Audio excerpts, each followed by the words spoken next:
Chapter 8:18. On dragon-shaped island, the fog of early spring lingered on the sea, causing one's field of vision to be no more than 50 meters. After many years of operation, numerous artificial islands and reefs were buried along the coast of dragon-shaped island to prevent warships from docking from any direction. There was a temporary sentry post every 100 meters on the coast, and a temporary camp every 1 kilometer. Early in the morning, the rain and fog fell from the sky. Spring seemed to have come earlier on the island. Many Iha Nation soldiers had already taken off their armor.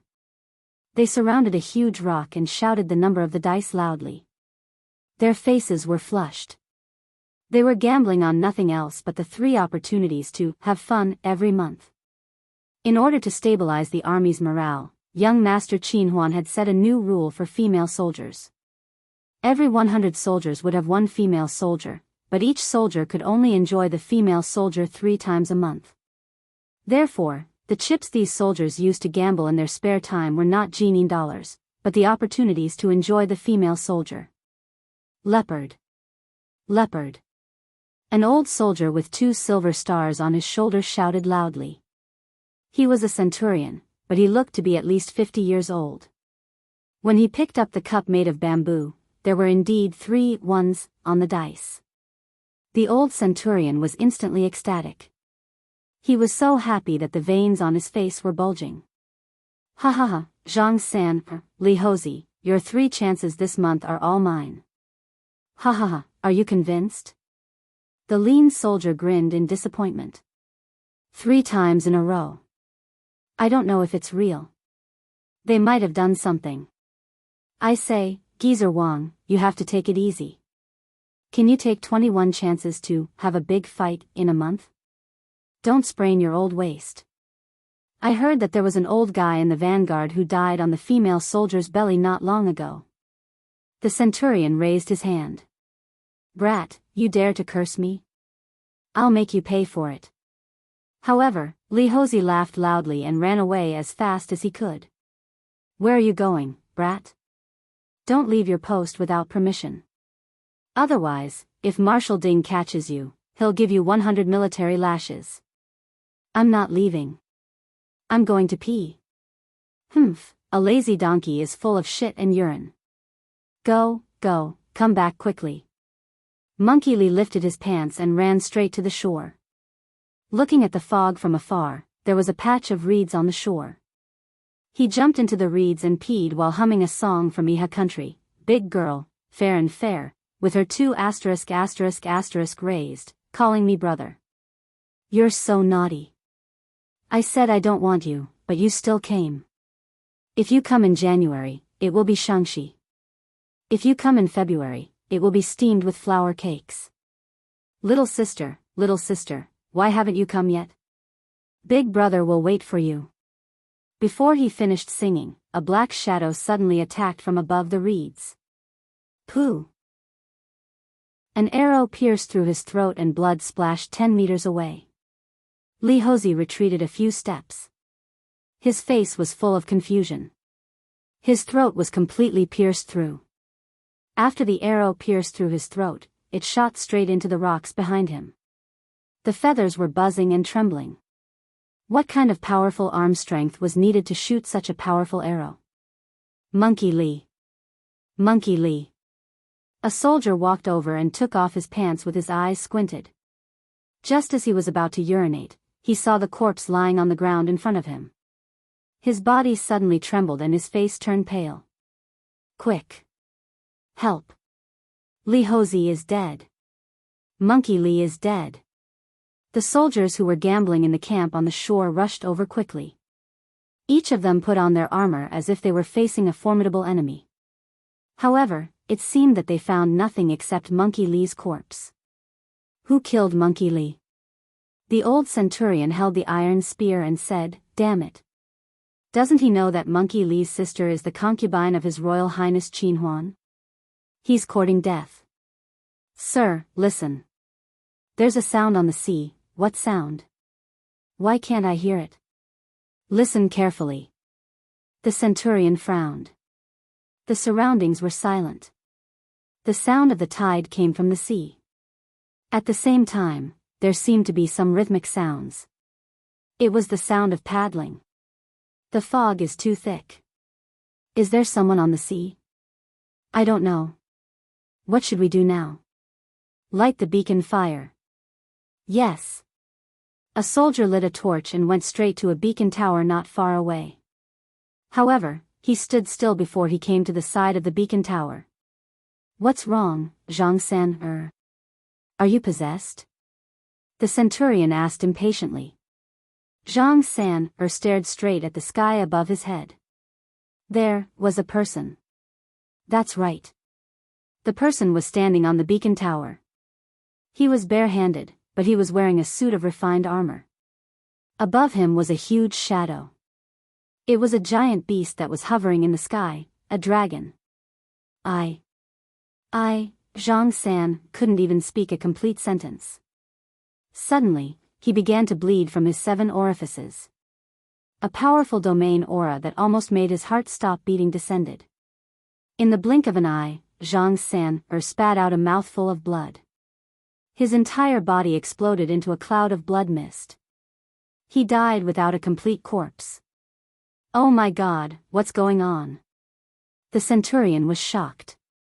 At this moment, the sound from the shore became louder and louder. There was an endless peng peng peng sound. It was the sound of ships hitting the artificial reefs. Following that, extremely dense arrows were shot from the sea. Screams were heard one after another. In the blink of an eye, half of the 100 soldiers in the temporary camp were killed. They didn't even see the traces of their opponents. Raise your shields and defend. The centurion shouted loudly.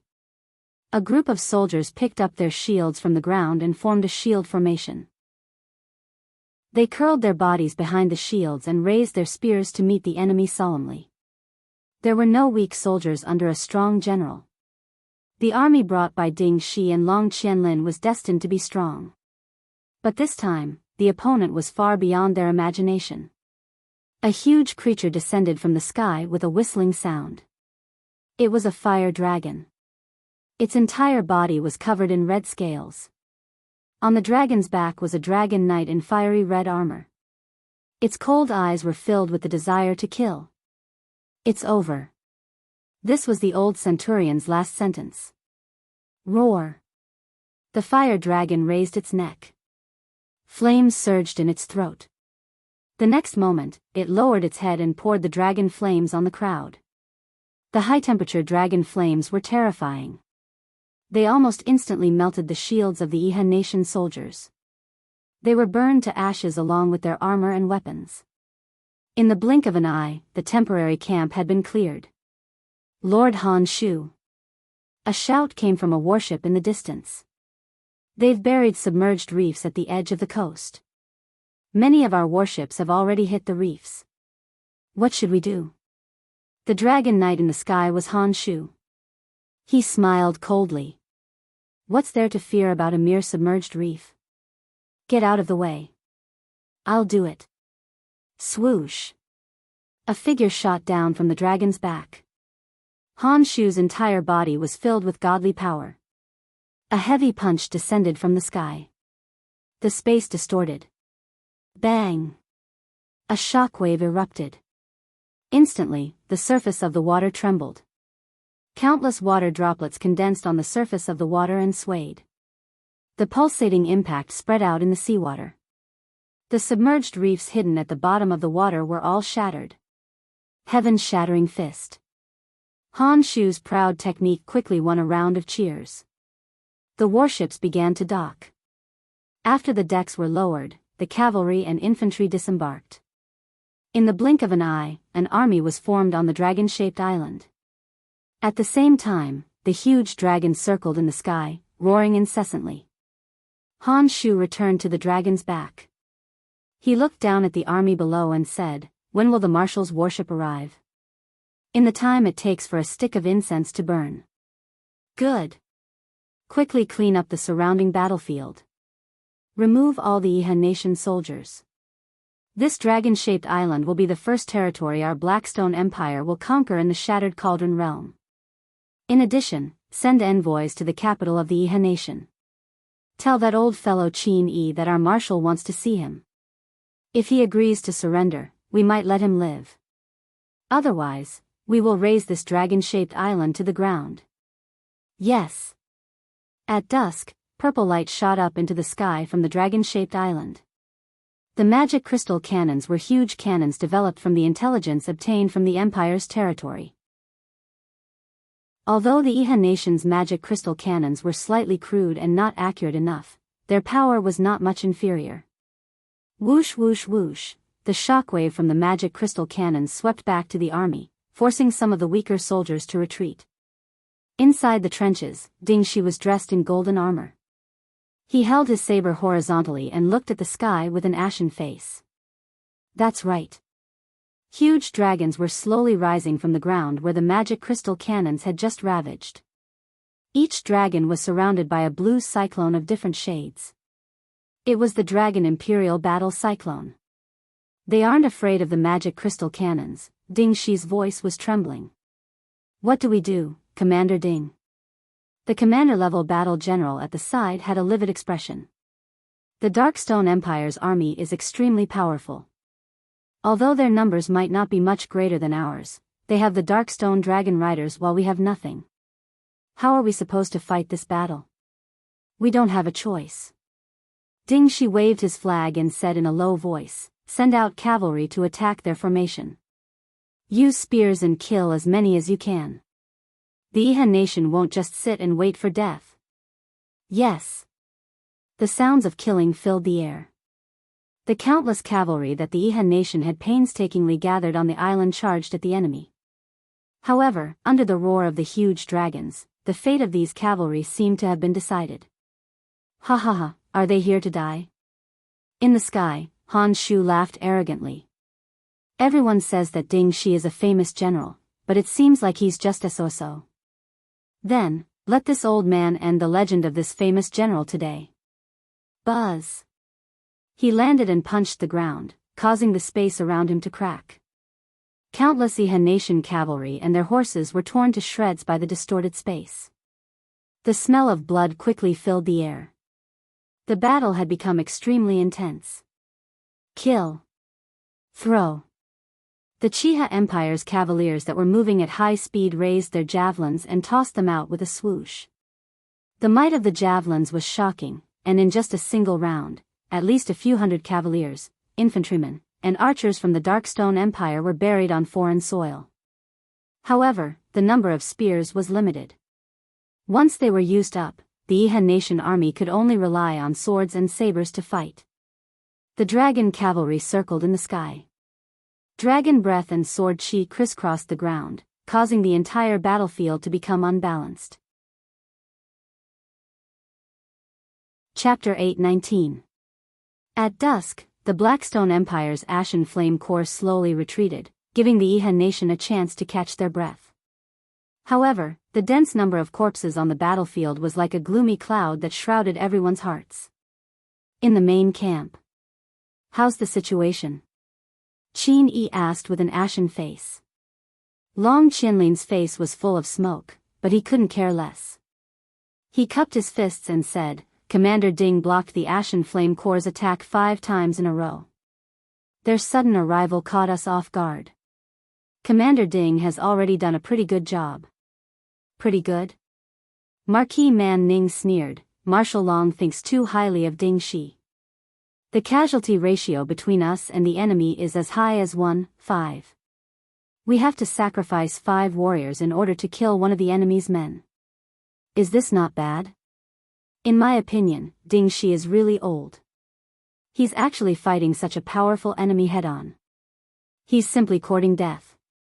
Is that so? Long Qianlin raised his eyebrows. Marquis Sunset's words are so convincing. Why don't you personally go into battle with the Blackstone Empire's army? I'd like to see how Marquis Sunset will turn the tide and save the Iha nation from the edge of the cliff. You. The fat on Man Ning's face trembled slightly. Commander Long's words are too sharp and unkind. Long Qianlin sneered. Ding Shi is bathing in blood at the front, but someone is deliberately slandering him from the back. I just can't stand it. As a soldier, I definitely won't tolerate this. Good, very good of you. Man Ning put on a fake smile and didn't say anything else. Ding Shi was Long Qinlin's only military competitor in the Iha nation. Man Ning had thought that suppressing Ding Shi would get Long Qinlin's help. Who would have thought that this would be the result? Long Qinlin actually repeatedly spoke up for Ding Shi. These soldiers were really incomprehensible. Stop arguing. Qin Yi placed the teacup heavily on the table, and his aged face was covered in worry as he said, "Let's talk about what we should do now. The Darkstone Empire's army is pressing down on our borders. What should we do?" Qin Huan cupped his fists. "Royal Father, the Blackstone Empire came from afar just to conquer. What they need is land and submission. Everything in the Shattered Cauldron realm will eventually be conquered by the Celestial Pole continent, be it us or the Qin Empire." Huan, what do you mean? This child believes that there are two possible methods. The first is to negotiate peace with the Blackstone Empire. However, we must intimidate them with military might. Otherwise, it won't be a peace negotiation, but a surrender and submission. The second is to give up on Dragon-Shaped Island and head to the Empire's territory to seek help from the Empire. The second option is definitely not feasible. Qin Yi shook his head.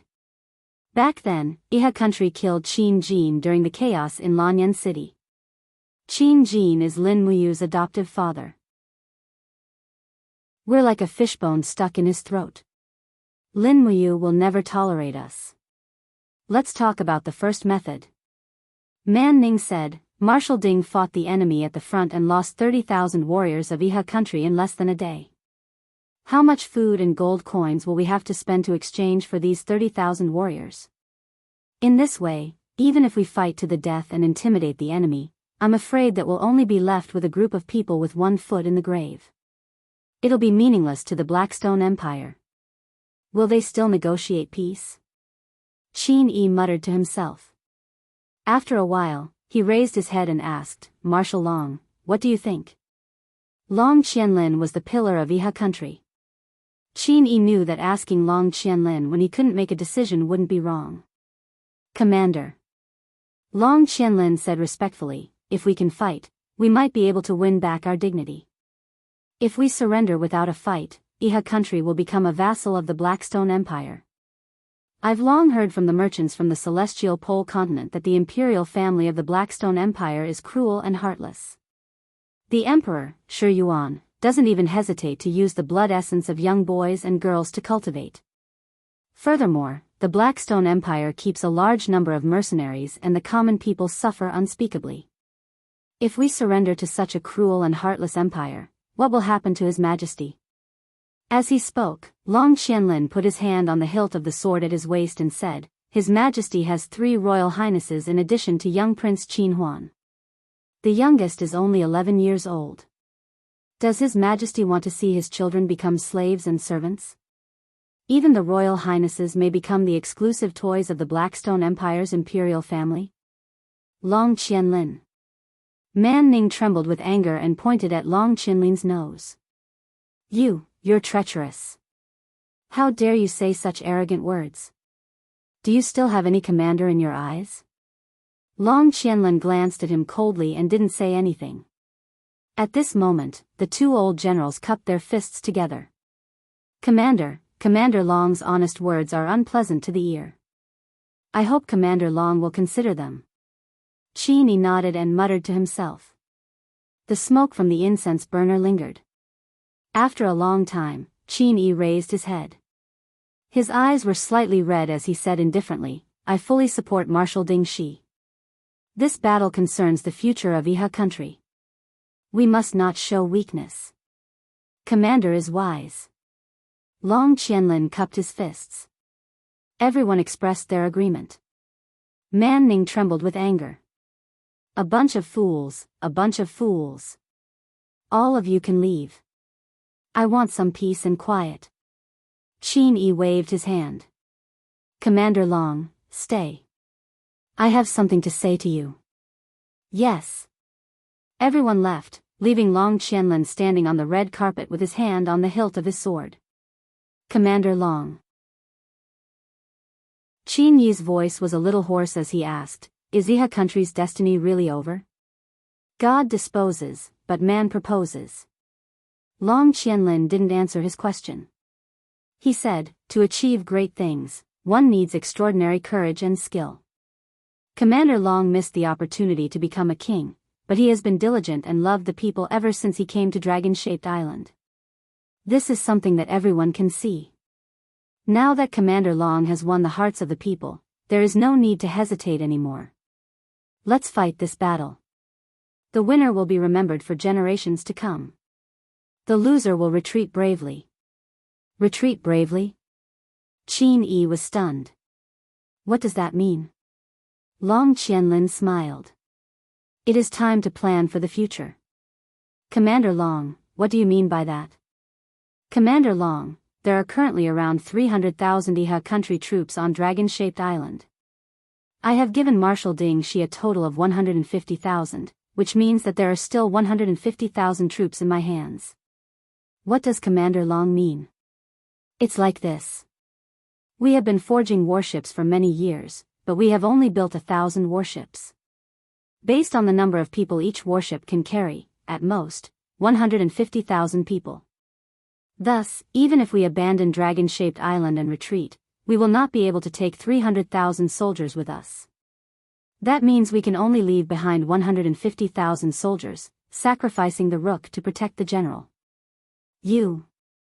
Qin Yi was stunned.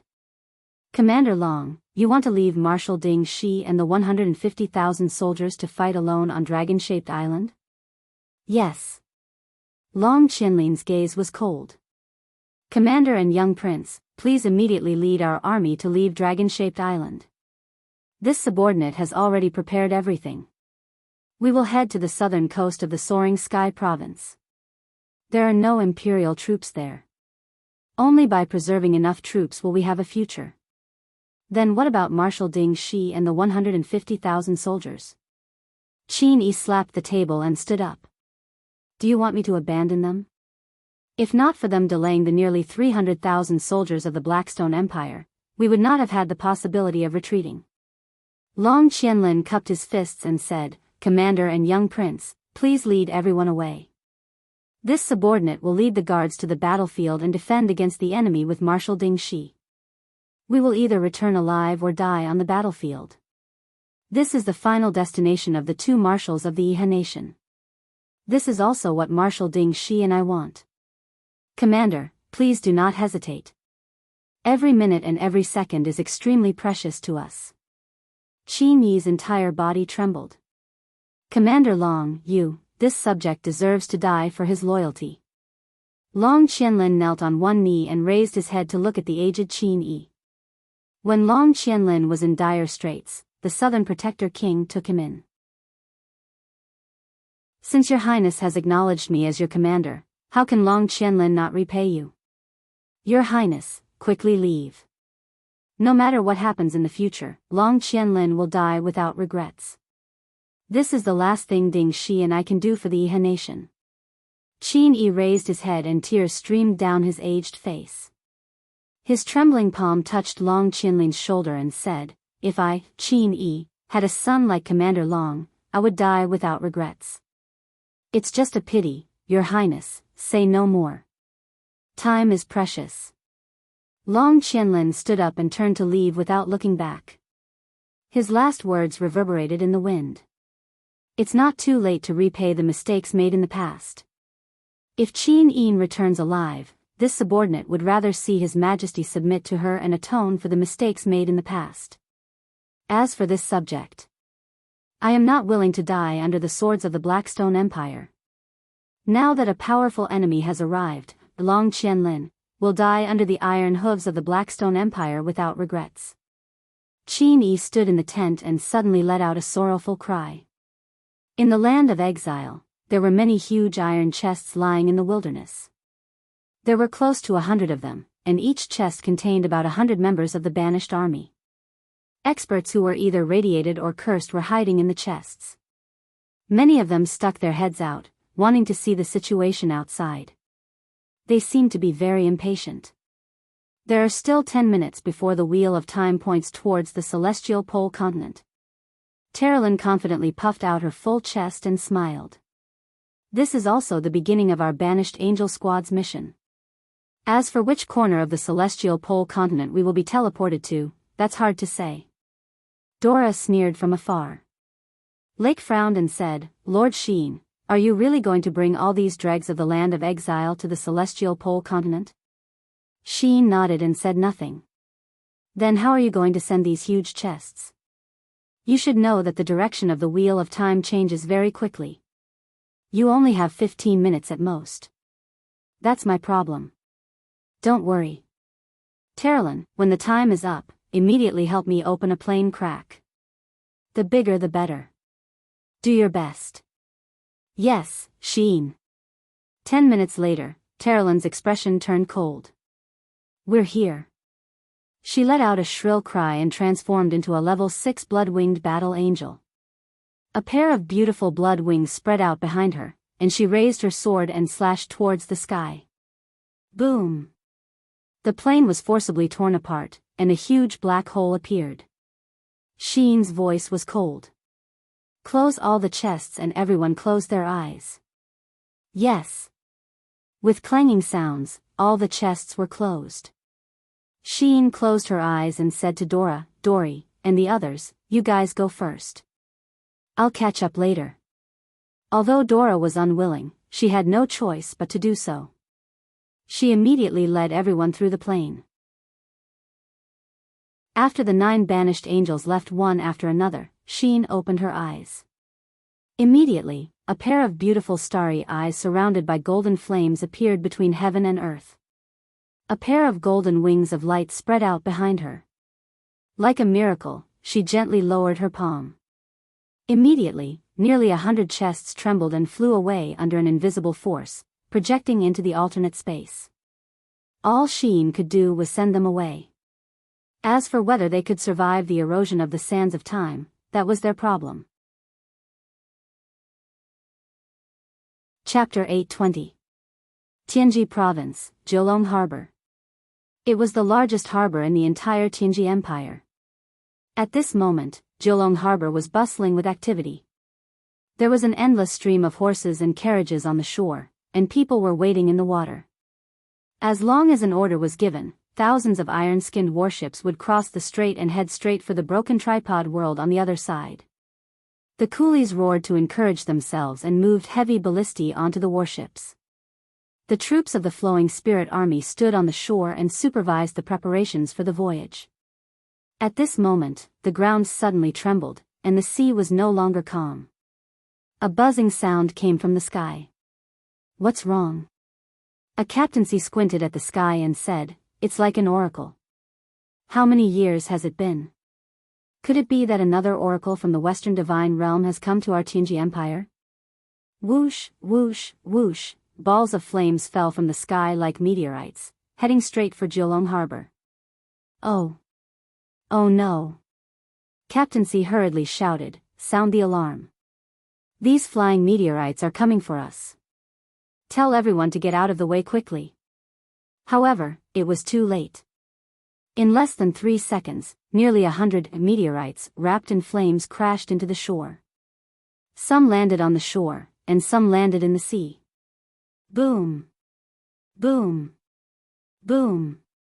The prepared warships were smashed into smithereens.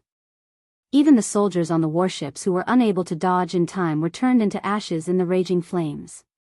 Boom, boom, boom. After the heavy blow, the sea suddenly sank by nearly 10 meters, sinking hundreds of warships with it. However, the surging tide in the distance was like a tsunami. In the blink of an eye, at least 200 warships were turned upside down under the huge waves. Cries and screams were heard, and the entire Jiulong Harbor was on fire. It was like purgatory on earth. Sizzle, sizzle, bolts of lightning flashed within the flames, bringing with them extremely pure light elemental energy. Within the flames, the figures that were surrounded by walls of light stood up, and pairs of blood-red wings spread out from their backs. There was no need to guess what they were. It's an angel. Captaincy trembled all over. He didn't care about putting out the fire anymore. Kneeling on one knee, he said from afar, Tian Feng, the commander of the 9th Battalion of the Tianji Empire's Liuji army, pays my respect to your excellency. A very pleasant female voice came from the raging flames. Put out the fire and save them. Waves of light element shockwaves came crashing down, and the invisible domain power could even suppress the flames. The 10 angels worked together, and in the blink of an eye, the raging fire on the harbor was extinguished. However, the overturned warships in the sea could only be hoisted up one by one. There was no shortcut. Amidst the clouds, a beautiful girl with closed eyes and a pair of golden wings unfurled from her back. She wore exquisite combat boots and the uniform and cloak of a battle angel. She walked over step by step, stunning Tian Feng. He gulped and said, "Subordinate Tian Feng greets Lady Golden-Winged Battle Angel." The young girl did not open her eyes to look at him. Her long eyelashes were extremely beautiful. She was already so beautiful with her eyes closed, so how beautiful would she be when she opened her eyes? Tian Feng couldn't help but think to himself. He even hoped that she would open her eyes, but to his disappointment, this battle angel had no intention of opening her eyes. "My name is Xin," the young girl said indifferently. "I am the leader of the 10 exiled battle angels, Tian Feng." "Where is this place?" In the distance, a group of elite cavalry of the Liuji army had already arrived. Many of them even had their swords drawn. Tian Feng hurriedly raised his hand to signal the people behind him not to act rashly. He respectfully said to Xin, reporting to Lady Xin, "This is the harbor of Jiulong City under the jurisdiction of the Tianji province.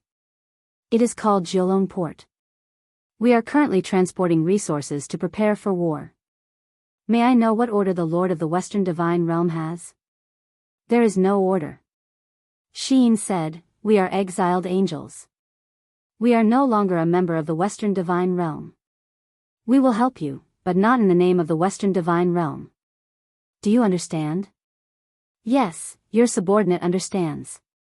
At this moment, iron chests floated up from the seawater behind them. The doors of the chests opened, and ugly soldiers came out one after another.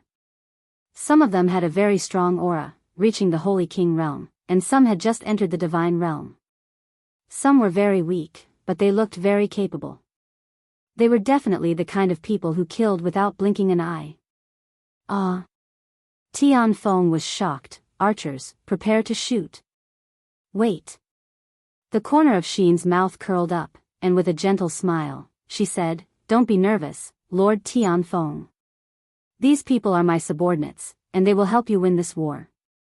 Yes, your subordinate understands." Tian Feng respectfully nodded. Xin. Amidst the lingering smoke, a pair of black wings spread open behind Dora, and she floated out. "It is useless for us to talk here. Let's go and meet the Emperor of the Tianji Empire, Baiming Yuan.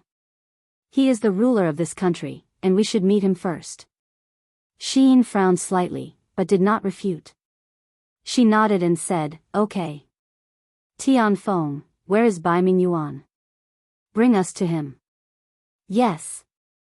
Tian Feng respectfully nodded, and ordered, "Men, bring 10 warhorses to the battle angels." When Xin flipped over and mounted the warhorse, Terralyn could not help but be stunned. It seemed that Xin was very familiar with warhorses, and her identity was becoming more and more mysterious. However, Terralyn did not want to find out. After all, Xin had saved her life, and would not harm her. This guarantee between friends was enough. In the sea and on the shore, the metal chests kept on opening, and the banished land armies with all sorts of ridiculous weapons appeared. The soldiers of the Flowing Harmony army could not help but laugh when they saw them from afar. Some of them were holding meteor hammers, while others were hugging onto metal pipes. No one knew what they were, but the most ridiculous thing was that one of them was actually holding onto a metal hammer that looked like a toilet bowl. No one knew what it was used for. Baiming Yuan was not in the imperial capital, but in Nine Dragons City. Perhaps because it was close to Nine Dragons Port, it was suitable for the emperor to supervise. After a group of battle angels entered the city, they immediately attracted a lot of onlookers. Although Sheen could not see them, she could hear the commoners' discussions. In front of them was Terralyn, and Terralyn was sitting on the horse holding the reins for her. Beside her was a group of cavalry sent by Tian Feng to protect her. There were more than 3,000 people, and this guard of honor was really big. Terralyn, Lake, Zhou Shimin, and the others had lived in the divine realm for a long time. Now that they had come to the mortal realm and seen such a lively city, they were naturally very happy. Everyone was talking and laughing, but when Terralyn looked back at Sheen, she saw that her expression was incomparably calm, as if she could not hear anything. Sheen seemed to never know how to smile. Terralyn's heart was secretly sour. No one knew how much suffering Sheen had experienced. In the bottom of her heart, there were memories that others could not touch. Other than a polite smile, Sheen did not have any other extra smile. Not long after, the procession slowly entered the palace of Nine Dragon City. The Emperor Baiming Yuan's palace was very magnificent, spanning nearly 10 miles. There were thousands of pavilions and terraces, and the palace was guarded like a forest. There were groups of palace maids. The Emperor of the mortal realm was really enjoying his life. Terralyn could not help but pout. No wonder some gods would rather cultivate in the celestial pole land than ascend to the divine realm. So that's why. Tian Feng smiled awkwardly. Miss Terralyn, these are just things that the Emperor of the mortal realm should have. It's not only the Western divine realm.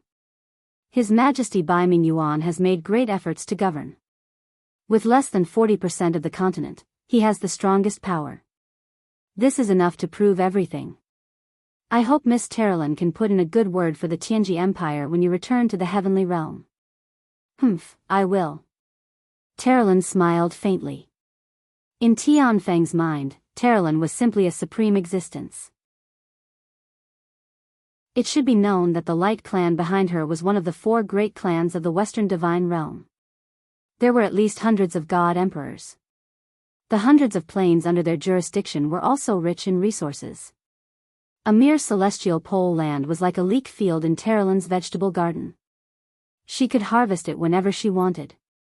This time, sending Terralyn, Sheen, Dora, and the others to the mortal realm to help win this war seemed more like a trial. The Western divine realm only wanted these battle angels to gain more profound combat experience as soon as possible. This was also a kind of gilding. If they did not experience a planar war, perhaps these young gods would not be able to take charge of a huge clan, at least not yet. Tian Feng was well aware of this and naturally could not see through it. He just slowly entered the palace hall with the 10 battle angels. Before stepping into the palace hall, Sheen had already frowned slightly. She felt a very tyrannical divine power that was much stronger than her. In addition, there were also a few god-king level power fluctuations that were not much inferior to her. Presumably, the strongest was Baiming Abyss, and the rest were powerhouses under his command.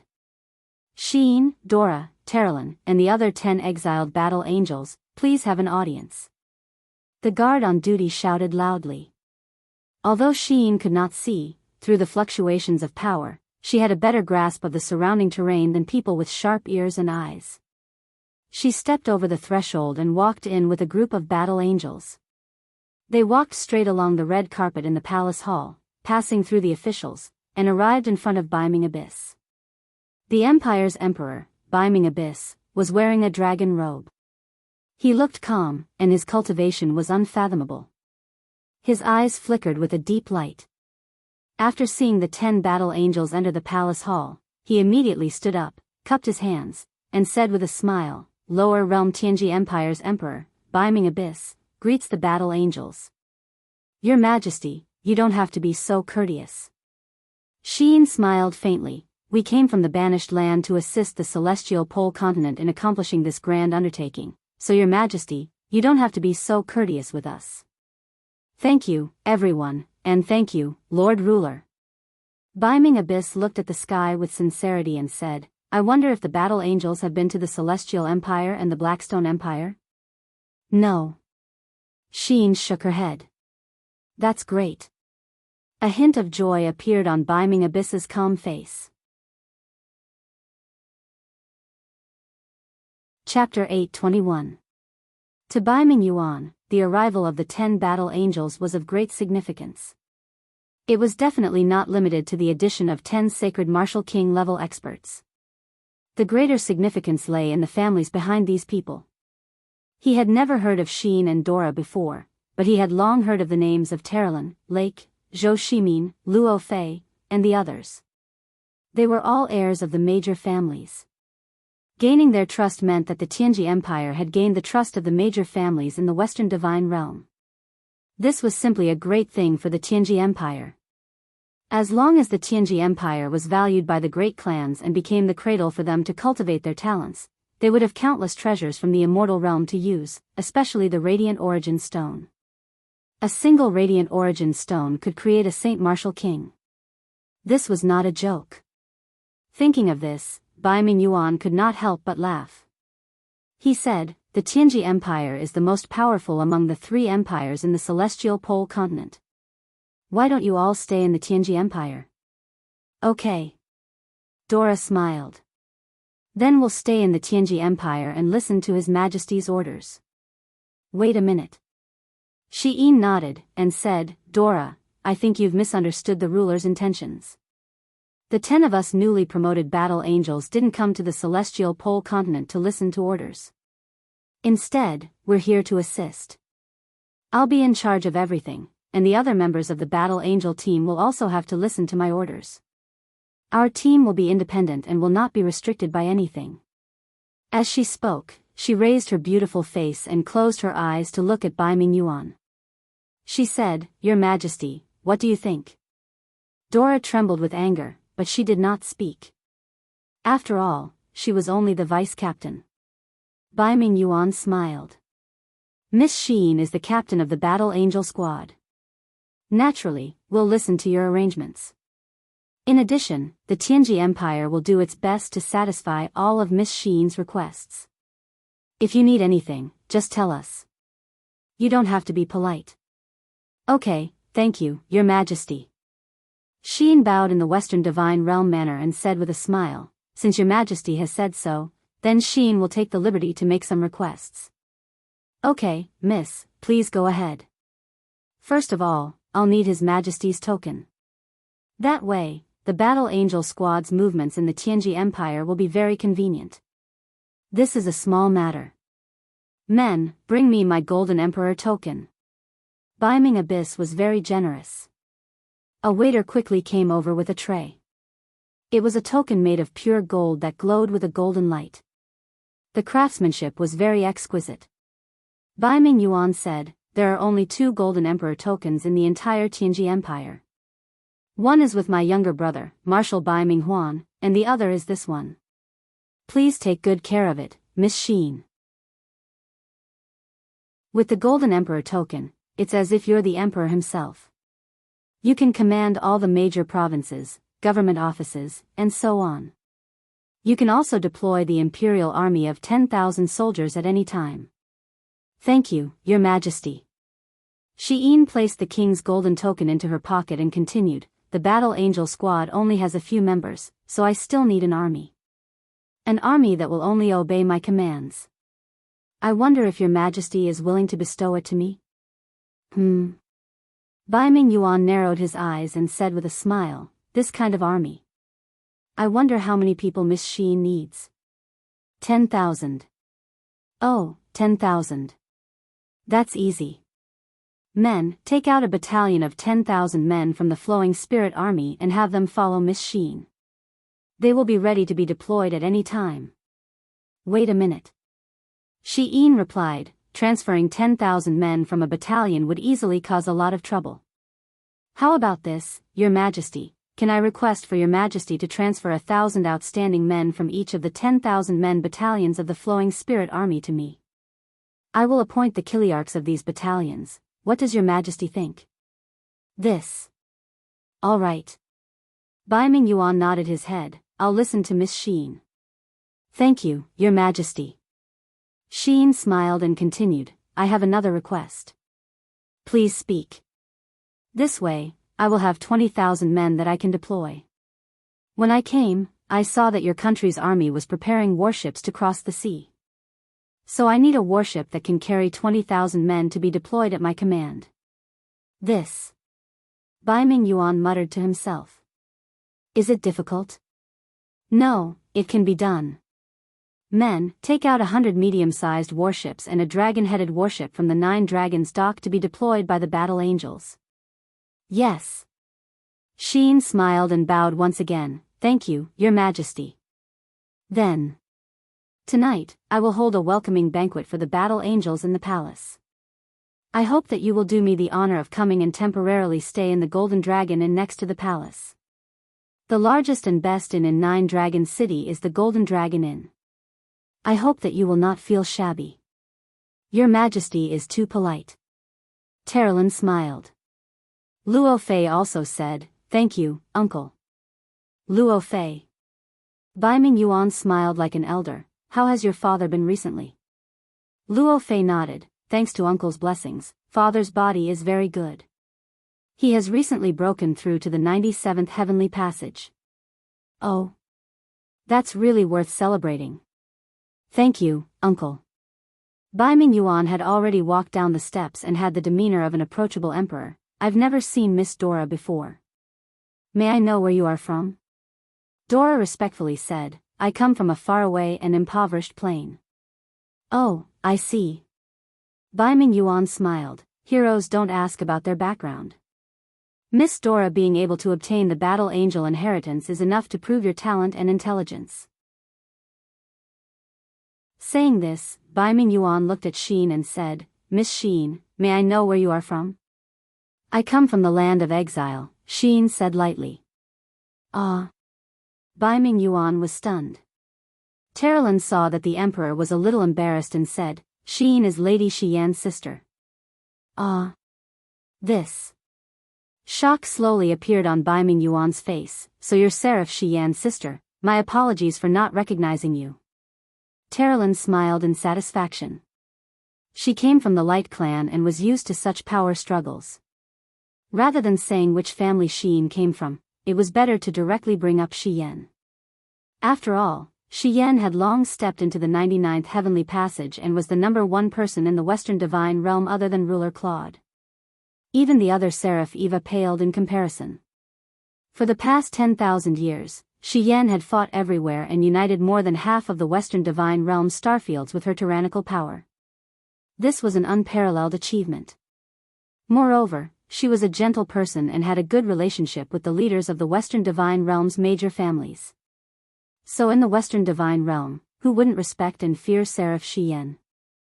In fact, Sheen didn't even know that her sister was so powerful. But she remembered what Shiyan had said to her before she left. Go and live your own life. So, Sheen had already made up her mind. This time, she wouldn't let herself be controlled by others. Then, we'll take our leave and go back to rest, Sheen said respectfully. All right, goodbye, Lady Sheen. Dora didn't seem to want to leave. She said to Luo Fei, Young Master Luo Fei, didn't you say you wanted to chat with His Majesty? I heard that the Tianji Empire's tea is very good. Can you stay and drink it? Bai Ming Yuan couldn't help but laugh. Miss Dora is too polite. Then follow me to the rear hall.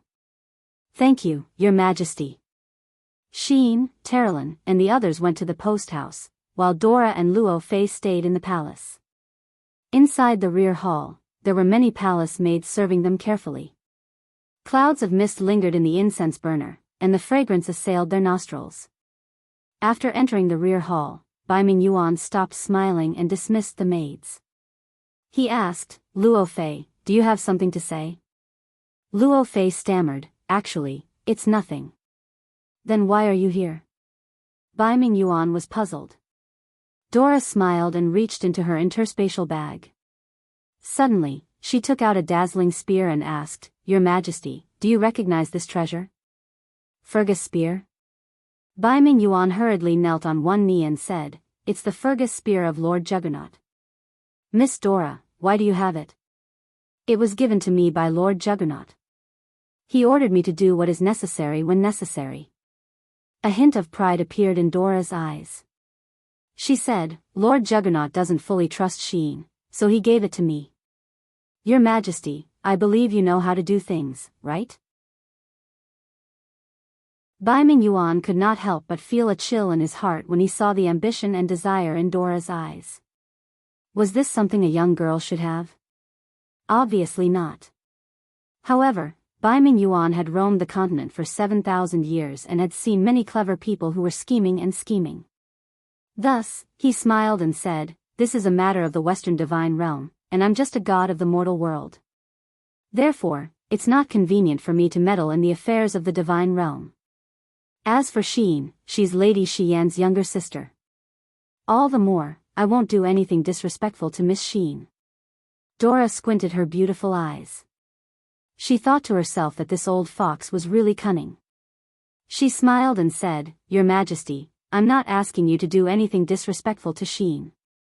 I'm just discussing with you. Can I mobilize the army of the Tianji Empire with this spear?" This, Bai Ming Abyss smiled faintly and said, "Forgive me for being presumptuous, but most people probably don't recognize the Fergus spear. In fact, many people don't even know about the Sovereign Lord's existence. However, I don't have a third king medallion with me." "It's all right." Dora's lips curled up slightly. She said, "You can give the order directly." "What do you mean?" "I don't want an army made up of mortals. Humph, they can't even withstand a single blow. What I want is an army that can work for me and turn the situation around. Do you understand?" Furthermore, Dora had a sincere smile on her face. "As long as you help me, young Master Luo Fei will put in a good word for you when he returns to the divine realm. I heard that the Nia family has several radiant primordial stones in their collection. If your Majesty obtains one of them, perhaps you'll be one step closer to the 99 heavenly caves." Dora's palm was gently placed on Luo Fei's thigh. How could Bai Ming Yuan not see it? He secretly felt a chill in his heart. This little vixen is really amazing. She's making use of all the advantages a woman has. Then, what army does Miss Dora want from the Tianji Empire? Bai Ming Yuan asked. "I don't want anything else." She stretched out a white, scallion finger and said, "I want the dragon riders." Chapter 822. What? The dragon riders? Bai Ming Yuanshi could no longer sit still. "I'm afraid that's very difficult. The heavenly jade dragon riders are under the direct command of Marshal Bai Ming Yuanshi. Furthermore, more than half of the Empire's dragon riders are already in the Shattered Cauldron realm. In order to defend against the Celestial Empire's covetous eyes, we still need 50 dragon riders to guard the border. Furthermore, we also need dragon riders to protect the expedition at sea." "Is that so?" Dora's smile widened. She was so beautiful that it made one's heart flutter. She said, "When I came here, I heard the energy pulse of a dragon's breath coming from the side of the palace. There are at least 60 dragons there. Are you trying to tell me that these dragons are masterless, Your Majesty? Furthermore, I'm determined to get the dragon riders. If Your Majesty doesn't give it to me, I'll go to the Blackstone Empire or the Celestial Empire to ask for it. I believe that Shi Yuan and Shanghai won't reject being the Lord Ruler's representative in the mortal realm. Am I right?" Bai Ming Yuanshi couldn't help but sweat profusely. He had lived for 7,000 years, but it seemed like he still couldn't beat this little fairy in front of him. However, if Dora went to the other two nations, it would be very disadvantageous to him. After all, she was someone arranged by the Lord Ruler Claude. If she returned to the immortal realm and said a few unpleasant words about him, the Heavenly Jade Empire might be doomed. When he thought of this, Bai Ming Yuanshi's face turned purple. "Actually, I can give you some dragon riders, but not too many. How about this? I'll send 3 dragon riders to listen to Miss Dora's commands. What do you think?" "3 people?" Dora said coldly, "Are 3 even enough to fill the gaps between my teeth? I'm afraid that the moment Sheen opens her blazing eyes, they'll all be reduced to ashes." "What blazing eyes? Why would Miss Sheen kill the dragon riders?" Bai Ming Yuan was dumbfounded. Although he had entered the immortal state long ago, he had spent most of his time in the mortal world. He knew very little about the immortal world. Therefore, he did not know about the existence of the flaming eyes. In any case, Sheen is far more powerful than you can imagine. Otherwise, she wouldn't have received so much attention from the Sovereign Lord and Shiyen. You need to give me at least 10 elite dragon riders. This number is non-negotiable. If you give me less than 10, I'm afraid I won't be able to keep Sheen in check. Don't forget, you gave her another 10,000 soldiers. Including the bugs she brought from the banished land, she has 20,000 soldiers. Baiming Yuan narrowed his eyes and said, I seem to understand a little. I wonder what your majesty understands? Dora chuckled. Miss Dora just wants to kill Miss Sheen. Everything else is actually not important to Miss Dora, right? He, Dora laughed coldly, so coldly that Baiming Yuan felt a chill run down his spine. At this moment, Baiming Yuan wanted nothing more than to kill this little bitch. He had many hidden experts behind him, and they had the ability to do so. However, the consequences might not be something he could bear. What your majesty thinks is your majesty's business. I don't care. Dora's smile was very uncomfortable. Baiming Yuan was also a very shrewd person. He leaned back on his throne and smiled faintly. I don't care about the open and secret fights between Miss Dora and Miss Sheen. Since this is a cooperation, then show your sincerity. If I give Miss Dora 10 dragon riders, what will you give me and the Tianji Empire? Dora smiled. If your majesty is willing to cooperate and Sheen dies in the human world, I will definitely put in a good word for the Tianji Empire when I return to the God Realm. I heard that the closest plane to the Tianji Empire is called the Cold Star Continent. If your majesty is willing, the ruler of the Cold Star Continent will be your majesty. It will only take an hour to travel from here to the Cold Star Plain. Your majesty definitely won't mind. In addition, young Master Luo Fei will also give you a light primordial stone as a thank you gift to your majesty. Oh, no, it should be 2. Is that right, young Master Luo Fei? Luo Fei's face was livid, but he could only nod. Yes, that's right. If that's the case, then all right. Baiming Yuan was moved. If he could control another plane, it would mean more resources and strength. Moreover, he couldn't break through to the God Emperor realm for a long time. With the light primordial stone, it would be easier. If he could use the army of the Cold Star Plain to join the Tianji Empire, then it would be just a matter of time before he could wipe out the Celestial Empire and the Blackstone Empire. The rulers of these 2 planes would soon be able to establish their own Baiming family in the God Realm. That was something that Baiming Yuan dreamed of. Someone, summon the Dragon Knight General Gong Yangjin to come in and listen to my instructions. Yes. In less than the time it took for a stick of incense to burn, a powerhouse wearing exquisite armor walked in. His breath was steady, and the power pulse of 32 heavenly caves could be sensed. He was a Saint Martial King level powerhouse. Gong Yangjin knelt on one knee and said in a low voice, Subordinate Gong Yangjin greets your majesty. Baiming Yuan nodded. General Gong Yangjin, greet these 2. Young Master Luo Fei, the young master of the Nia family in the God Realm. Miss Dora, the deputy captain of the Battle Angel Squad. From today onwards, you will lead the 9 Dragon Knights under your command and follow Miss Dora. You are the soldiers that she borrowed from me. When Miss Dora has fulfilled her wish, you will return to Tianji City and wait for her orders. Gong Yangjin was stunned, then he cupped his fists and said, Yes, I understand. Then, we will take our leave. Dora stood up, bowed, and smiled. General Gong Yangjin, bring your men to the Golden Dragon Embassy to find me. Yes.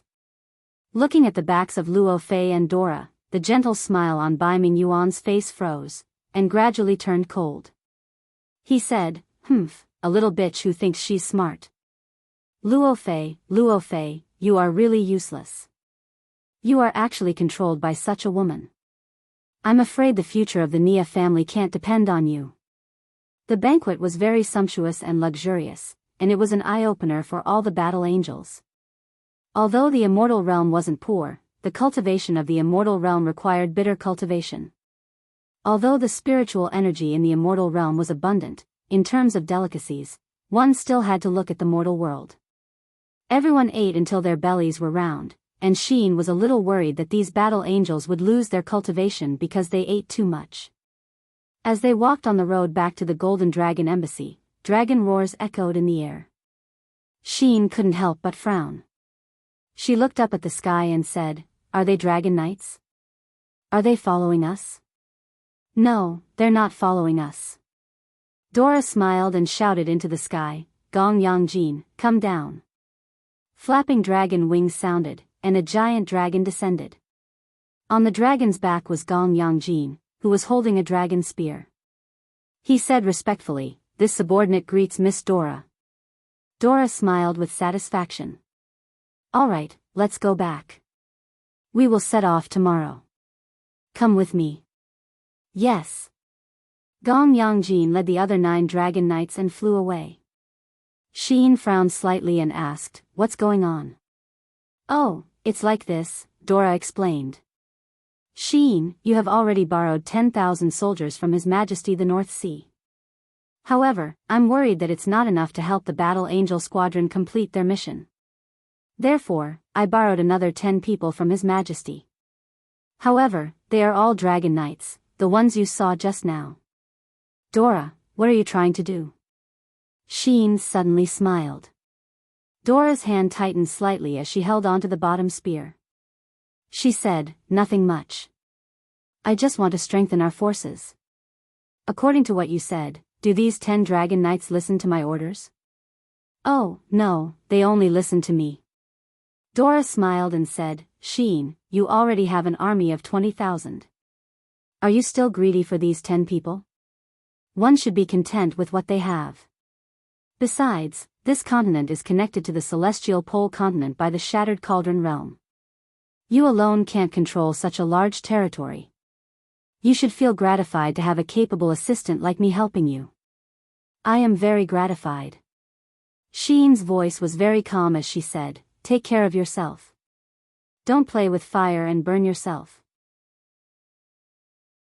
Tomorrow morning, we will head to the Shattered Cauldron realm at full speed to assist in the battle. Are you coming with us?" "Of course." Dora smiled. "My dragon knights too." In the night, Terrelin sneered, a villain intoxicated by success. "What did you say?" Dora's face was as cold as frost. "Terrelin, I really regret not killing you in the Forgotten Forest. Don't be too arrogant. Otherwise, you will only have yourself to blame for any consequences." Sheen's voice became even calmer. "Dora, if you want to kill Terrelin, go ahead and try.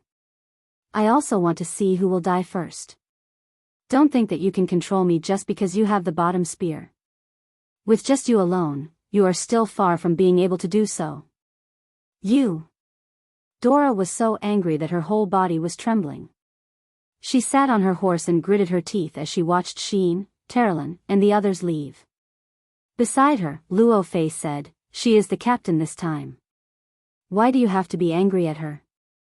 "Shut up," Dora said coldly as she looked at him. "What else do you have other than your skills in bed? You are practically a piece of trash. I really don't know how you can help me." Luo Fei was stunned.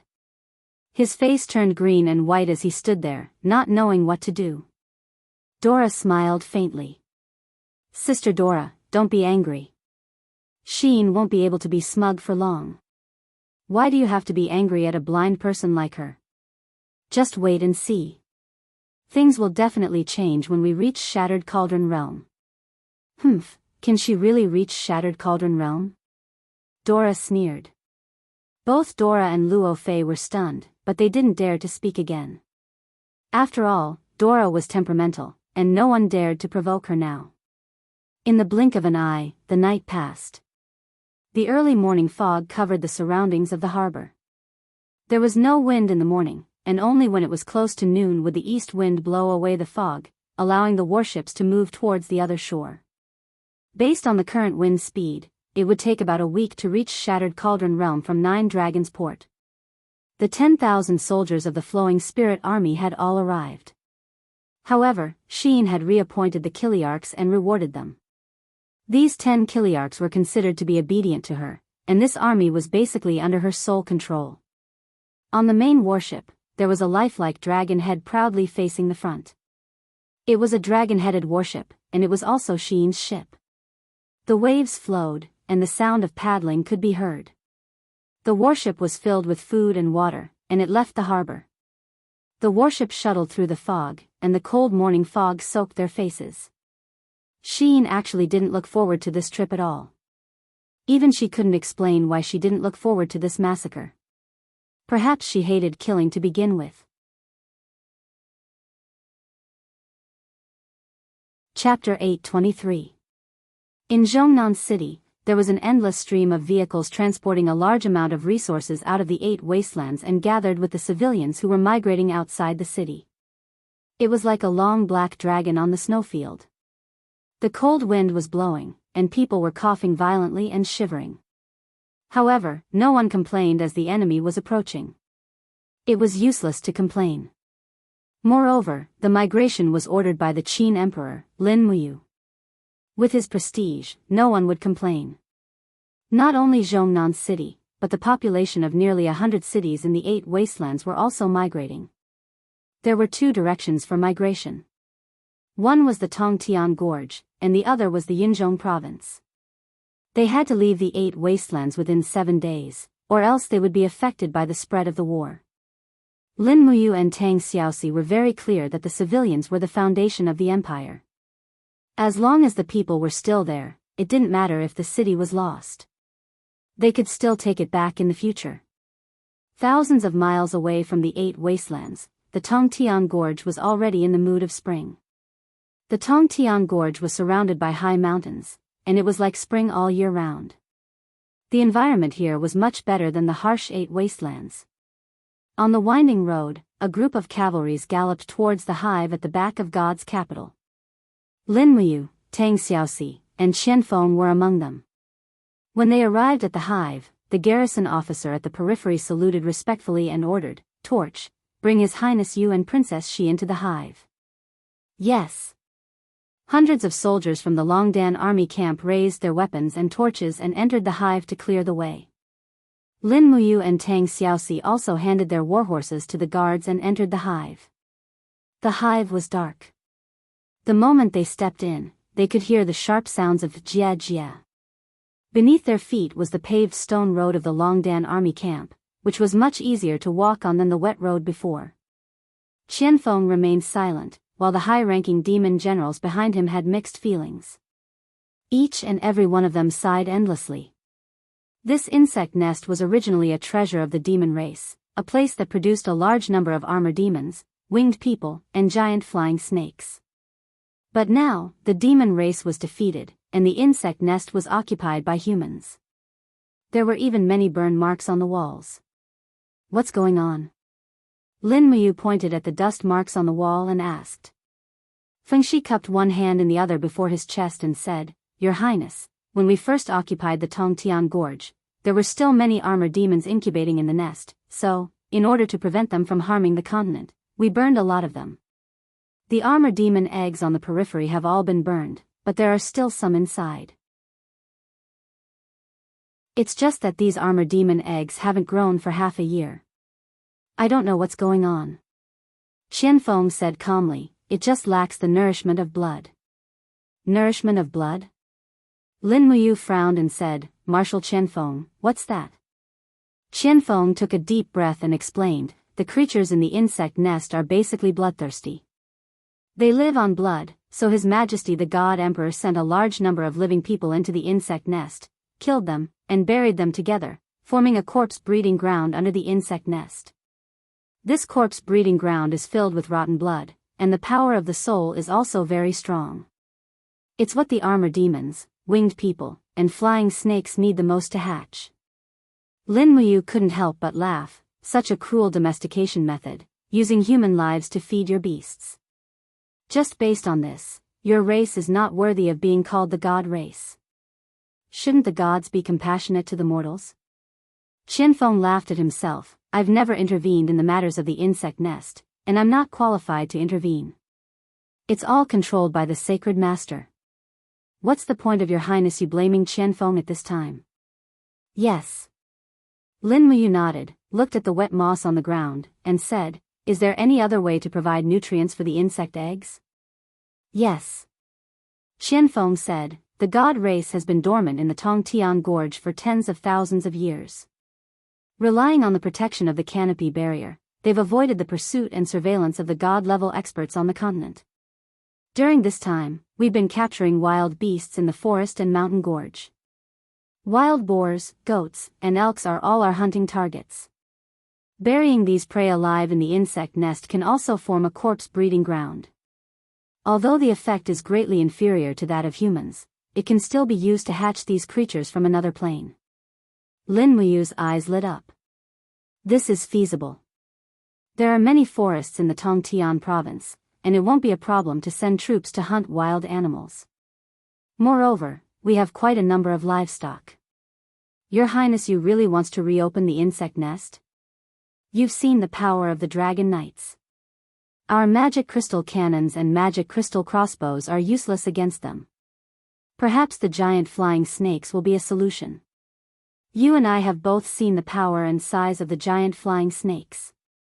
As long as there's the protection of a god-level expert, the giant flying snakes might not be at a disadvantage in a battle against the giant dragons. That's right. Qianfeng nodded. The core of the flying snakes is a huge gravitational field. It can overturn the direction of gravity in the plane. After all, the giant dragons are wild beasts that fly in the sky. Once their gravity is overturned, their power will naturally be greatly reduced. However, Qianfeng still has to tell your Highness you that the giant flying snakes are not that easy to tame. Every giant flying snake needs to absorb an uncountable amount of flesh and blood in order to grow. I know, but I don't care. Marshal Qianfeng, I'll provide enough livestock and prey for the insect nest. As for how to tame and hatch the giant flying snakes, it's still up to you. Do you know how to do it? Qianfeng smiled. I used to be a marshal of the Protoss. How could I not know how to? The Holy Master and His Majesty have already taught me. At this moment, everyone had arrived at the depths of the insect nest. This place had not been burned. Stone pillars rose into the sky, and around the stone pillars were densely packed light blue sacks. Lin Muyu was stunned. She opened her palm, and the light of dawn illuminated her field of vision. She saw an armor demon larva that had not yet fully evolved lying in the translucent sacks. It was about the size of a human body. It was curled up together, and the black hair all over its body had not fully grown. It seemed to be breathing, and as it breathed, the surface of the sacks was also slowly vibrating. Tang Xiaoxi frowned and said, "Is this the armor demon that defeated the Empire's army?" "That's right." Qianfeng smiled bitterly. "Yes, it is them. For thousands of years, they have been regarded as the warriors of the Protoss. The armor demons are extremely strong. The only weakness is that they are afraid of fire and water, right? It just so happens that this weakness has been seen through." Lin Muyu said, "There's no point in hatching the armor demons anymore. Whether it's against the Dragon Knights or the Beast Cavalry, the armor demons have no advantage. If we have the energy, we might as well train some Imperial cavalry that can resist the dragon's flames." "How can we resist the dragon's flames?" Qianfeng was a little stunned. He could not imagine that there would be something in the world that could resist the dragon's flames. Lin Muyu smiled. "Marshal Qianfeng, there's a technique on the continent called engraving. I wonder if you know about it?" "Engraving?" Qianfeng was confused. "That's right, engraving. I've learned it before." Lin Muyu said, "The fourth level of engraving is called the Dragon Slayer seal. Any engraver with a Dragon Slayer seal will have an extremely strong resistance to the dragon's flames. I've tested this before. A Dragon Slayer seal shield can resist the Acatosaurus's dragon's flames for 10 seconds, while the Dragon Knight's flames can only last for a few seconds. So, as long as we have the Dragon Slayer seal, our cavalry will have an advantage over the Dragon Knights. Qianfeng nodded. If that's the case, that's great. Tang Xiaoxi, however, poured cold water on his enthusiasm. But Mu, you know better than me how expensive a finished engraving is. A top-grade engraver with a Dragon Slayer seal costs at least 2,000 Jin coins. How can we afford it? So, we can only create a small team of cavalry with a Dragon Slayer seal. Lin Muyu took a deep breath and said, Fengshi, send a letter to Lanyan City to collect shields and armors for the Dragon Slayer seal. At the same time, order the world to recruit engraver masters who can engrave the Dragon Slayer seal. We need to gather more than 5,000 Dragon Slayer seal embryos as soon as possible. Otherwise, we won't be able to fight. Also, help me get more top-grade shield embryos, the more the better. Yes, Your Highness. At this time, Lin Muyu looked up and saw a huge object attached to the nest. It was the embryo of a flying snake. Although it was just an embryo, it was at least 10 meters long. Its head and tail were connected together, curled up and making a faint sound. It was actually still alive, but it would take a lot of resources to feed it and make it bigger. Giant flying snake, yes, giant flying snake, Qianfeng said leisurely. It was once the pride of the god race, but it was defeated by the fire of the magic crystal cannons. Lin Muyu took a deep breath, then, the matter of domesticating and hatching the giant flying snake will be entrusted to Marshal Qianfeng. Please rest assured, Your Highness. Wait a minute. A demon captaincy behind Qianfeng respectfully said, Your Highness, I think you can't order the marshal to do this for no reason. At the very least, Your Highness, you should reward the marshal. Otherwise, the marshal's position will not be justified. How will he be able to establish a foothold in Heaven's Gorge? After all, the Empire's army is stationed everywhere in Heaven's Gorge. Smelter, don't be presumptuous. Qianfeng scolded. No. Lin Muyu raised her hand and said, General Smelter's reminder is right. It is my negligence. Since we have decided to join forces to deal with the enemies of the celestial pole continent, we cannot be the slightest bit negligent. Then, Qianfeng, listen to my announcement. Qianfeng was startled. He took 2 steps back and knelt on one knee. Qianfeng is here. Lin Muyu said, the demon race has been defeated. This is an indisputable fact. However, Marshal Qianfeng, as a descendant of the demon race, will allow Qianfeng to continue to lead the demon race. In addition, the Heaven's Gorge and 8 Wastelands will be unified as the 13th province of the Qin Empire, named 8 Wastelands Province. I will promote Qianfeng to be the chief governor of 8 Wastelands Province, commanding all the troops in the province. I will also allow Qianfeng to recruit soldiers and expand his army in 8 Wastelands Province. He will also be allowed to call himself a descendant of the god race. The Empire will not interfere with any military or political affairs in 8 Wastelands Province. 8 Wastelands Province must pay 30% of its income to the Empire every year. Marshal Qianfeng, are you satisfied with this? Qianfeng was silent. After a few seconds, he said, Thank you, Your Highness, for preserving the name of the god race. No need to be polite. Get up. Yes.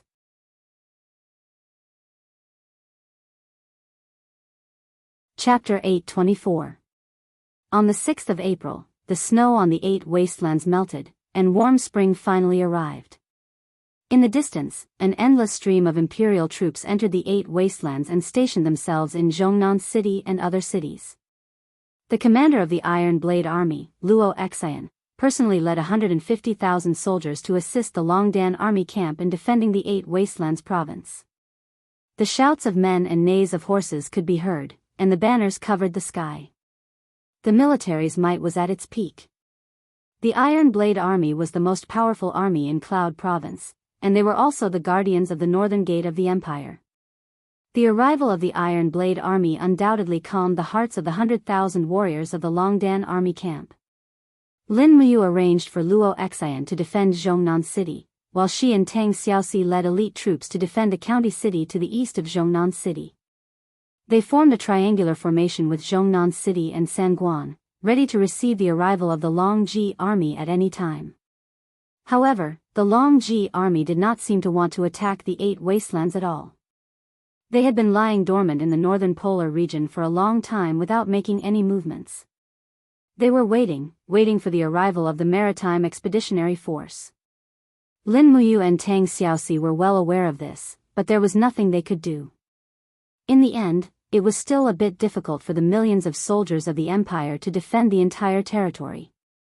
Moreover, the opponent was not just one country, but the alliance of the Tianji Empire and the Blackstone Empire.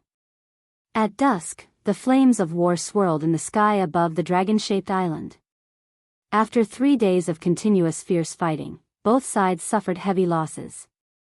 However, with the help of the dragon riders circling in the air, it was clear that the Blackstone Empire's army had the absolute upper hand. The entire plains were filled with cannon craters of varying depths. War chariots were overturned, horses lay on the ground, and blood flowed for hundreds of miles. There was no longer a single intact flag of the Iha country on the battlefield. The Iha country's foundation had already been shaken by the crushing defeat. Kill. Amidst the roars of wild beasts, a group of Blackstone Empire's beast-mounted cavalry whizzed past, killing the hundreds of nominally Iha country's cavalry that were hurriedly reorganizing their battle line into pieces. It was to the extent that under the roars of the giant bears, the Iha country's warhorses were so scared that they could not move, and the cavalrymen on their backs could only become targets of slaughter. Ha ha ha ha. A bunch of trash. After sweeping through, one of the 5,000 generals of the Blackstone Empire let out a wild laugh. He spurred his warhorse forward and ruthlessly pierced his spear into the heart of a young soldier of the Iha Empire who had yet to die. After pulling the spear out, blood spurted out and he said, "How can such a lowly race enjoy such a great land? Ha ha ha. Continue to kill. Don't leave any captives. Kill them all." The Blackstone Empire was ferocious and brutal. This was something that the entire celestial pole continent knew about. When they went into battle, they never left any captives. Furthermore, massacring cities was a common occurrence for the Blackstone Empire. Emperor Shi Yuan's method of boosting the morale of his soldiers was ancient and effective. Slaughtering surrendered soldiers, raiding cities, raping fathers and daughters, and selling people were all his forte. Puff puff puff, the javelins pierced through the central tent, and hundreds of beast cavalrymen swept past, razing the Iha country's central tent to the ground. However, they did not find the highest commander. Over there. An old soldier pointed into the distance. Ahaha, 2 3-star generals. Oh, and they're gold-collared ones. They're marshals of the Iha country. Ha ha ha, Long Qianlin and Ding Shi are over there. Amidst the smoke, several tens of people were resisting with all their might in pools of blood. Among them were Long Qianlin and Ding Shi. After many years of cultivation, Long Qianlin had already stepped into the Saint Domain, but Ding Shi was still at the Heaven Realm. He had aged much faster than Long Qianlin. However, the two of them were covered in blood now, and they did not look like half-marshals at all. Their swords were full of broken nicks and bloodstains. There were even drops of fresh blood slowly flowing down the edges of the swords. These were the corpses of the soldiers of the Blackstone Empire. Make way. The heavy cavalry of the Ashen Flames army slowly opened up a path, and a general who was about 50 years old walked over on horseback with a long saber in hand. He was none other than the commander of the Ashen Flames army, Fu Yu, one of the Saint Martial Venerables of the Blackstone Empire. Fu Yu had a brutal nature. It was said that he had once killed a maidservant who had spilled wine when she was pouring wine for him. Her corpse was then thrown into a wine cellar to ferment, and it was given the name Beauty's Wine. There was no one in the Ashen Flames army who did not fear Fu Yu. However, Fu Yu was brave in battle, so he was placed in an important position by Shi Yuan, making him one of the commanders of the expeditionary army of the Blackstone Empire. Tuck, tuck, tuck, the hooves of the horse stepped on the blood-stained ground, and Fu Yu stepped over the corpses of the Iha country soldiers. The corners of his mouth curled up, and he laughed savagely. You two are the two marshals of the Iha country? You seem nothing special. Ding Shi wiped the blood from the corner of his mouth, and said with a smile, and who are you? My name is Fu Yu, the commander of the Ashen Flames army. This identity is enough to speak to you, right? Marshal Ding Shi? Fu Yu stared coldly at Ding Shi's legs, and said with a smile, it's a good pair of chopsticks. Ding Shi could not help but laugh. Chopsticks? Where did you see chopsticks? No. Fu Yu shook his finger, and said with a smile, I'm saying that after I kill you, I'm going to carve your leg bones into a pair of chopsticks. You! Ding Shi could not help but feel a chill in his heart. Meanwhile, the group of Iha country generals beside him were all filled with righteous indignation. Several of them raised their weapons and charged out, shouting, Die, you beast! Is that so? Fu Yu swung his long saber, and the law of fire and divine power roared. In the blink of an eye, 7 Kiliarchs from Iha country were turned into ashes, and they fell to the ground in flames. The difference in strength was not as simple as one. Ding Shi's eyes were filled with despair. He tore off a piece of cloth from his cloak and wrapped it around his bloodied hands. He gripped his long sword tightly and said with a smile, Marshal Long, it's time for us to show our loyalty to the Iha country and the Shattered Cauldron realm. I don't know why, but this battle is the most satisfying battle I, Ding Shi, have ever fought in my life. My opponent is finally no longer one of us. Long Qianlin also smiled, and a trickle of blood flowed down his forehead into his eyes, as though he was crying tears of blood. He said, Marshal Long, it's time for us to show our loyalty to the Iha country and the Shattered Cauldron realm. I don't know why, but this battle is the most satisfying battle I, Ding Shi, have ever fought in my life. Finally, my opponent is no longer one of us. Kill. The shouts of dozens of people seemed to be earth-shattering. Fu Yu's face was ashen as he gripped his long sword and said, You're about to die, and you're still trying to talk big. You really don't know what's good for you. Killing trash like you will only dirty my blade. Men, release 10,000 arrows at once. I want to see them turn into porcupines. Behind him, the archers drew their bows. A dense rain of arrows rained down, and in the blink of an eye, dozens of Iha country's generals fell one by one in a rain of blood. Long Qianlin and Ding Shi were hit by several arrows, but with their cultivation, they wouldn't die so easily. They were only seriously injured. Another round. The arrows continued to burst forth with fierce killing intent, and Ding Shi and Long Qianlin's battle energy was almost exhausted. Even the speed at which they swung their weapons to block the arrows became very slow, and in the blink of an eye, they were hit by a few more arrows. Pfft! Ding Shi suddenly spat out a mouthful of blood, and his knees went soft as he knelt on the ground. He had reached his limit. Ding Shui.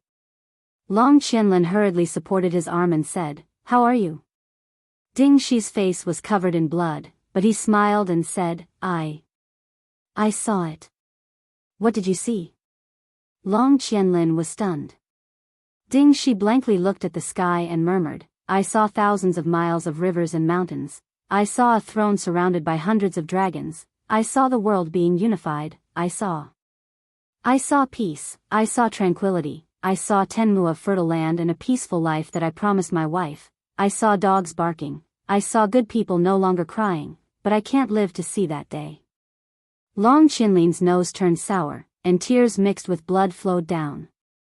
Finally, he knelt on the ground powerlessly and said with a sad smile, Ding Shui, my good big brother, if you want to leave, let Qianlin go in front of you.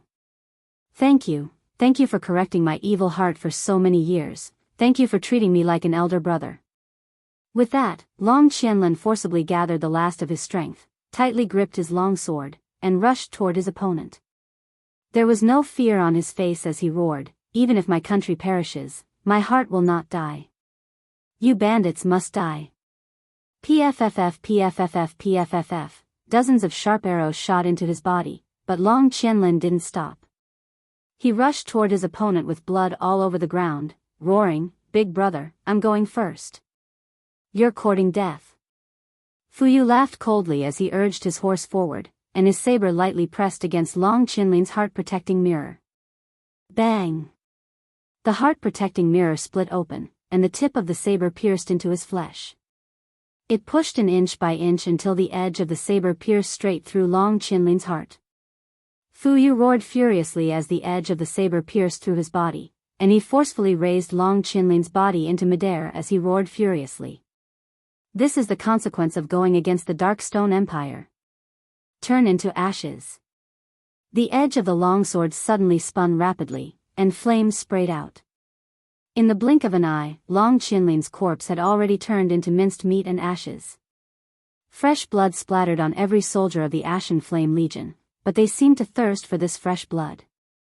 It was probably because this was the body of the Marshal of the Iha Nation, a famous general of the Shattered Cauldron Realm, Long Qianlin.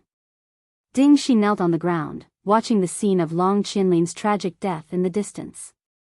His heart felt like it was being twisted by a knife, and tears flowed out of his eyes. Long Qianlin, good Marshal of the Iha Nation, rest in peace. Ding Shi will accompany you soon. With that, he suddenly raised his long sword and placed it across his neck. He was going to commit suicide. Wait a moment. Fuyu roared angrily, and with a palm strike, he sent Ding Shi's sword flying. With a cold gaze, he said, Ding Shi, this commander said that you are my future chopsticks. Without my permission, you cannot die. Ding Shi looked at him dejectedly, and sneered, come, it doesn't matter how you die, but you, a beast like you will sooner or later end up like me. Just wait and see, there will naturally be people who will avenge me and Long Qianlin. Are you dreaming? Fuyu laughed loudly. However, at this moment, a dragon's roar suddenly sounded in the sky. It was a dragon rider riding on a green dragon, and he said loudly, Commander Fuyu, a fleet has appeared in our eastern sea region. There are about 100 warships. Oh. Fuyu raised his eyebrows and asked, whose army is it? It seems to be the flag of the Tianji Empire. Humph, a mere 100 warships are nothing to be afraid of. After I kill Ding Shi, I will go and meet them. Yes. Fuyu slowly raised his long sword, and the blade was still stained with Long Qianlin's blood. Just as Fuyu's blade was about to fall, a woman's voice suddenly sounded in his ear, stop. What? Fuyu seemed to have misheard, but in the blink of an eye, his face was filled with anger. No one has dared to order me, but I will kill him. The blade followed the wind and went straight for Ding Shi's neck. Ding Shi closed his eyes. Death was the best ending. At least he would not have to bear all the pain in the world anymore. Pa, lightning flashed, and a beautiful figure suddenly appeared between Fuyu and Ding Shi. A pair of golden wings of light spread out, and with a clang, Fuyu's blade was forcefully knocked back.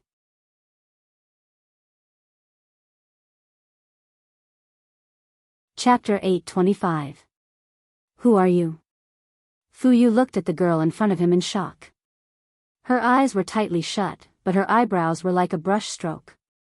She was extremely beautiful, and she was dressed in the attire of a level 7 battle angel.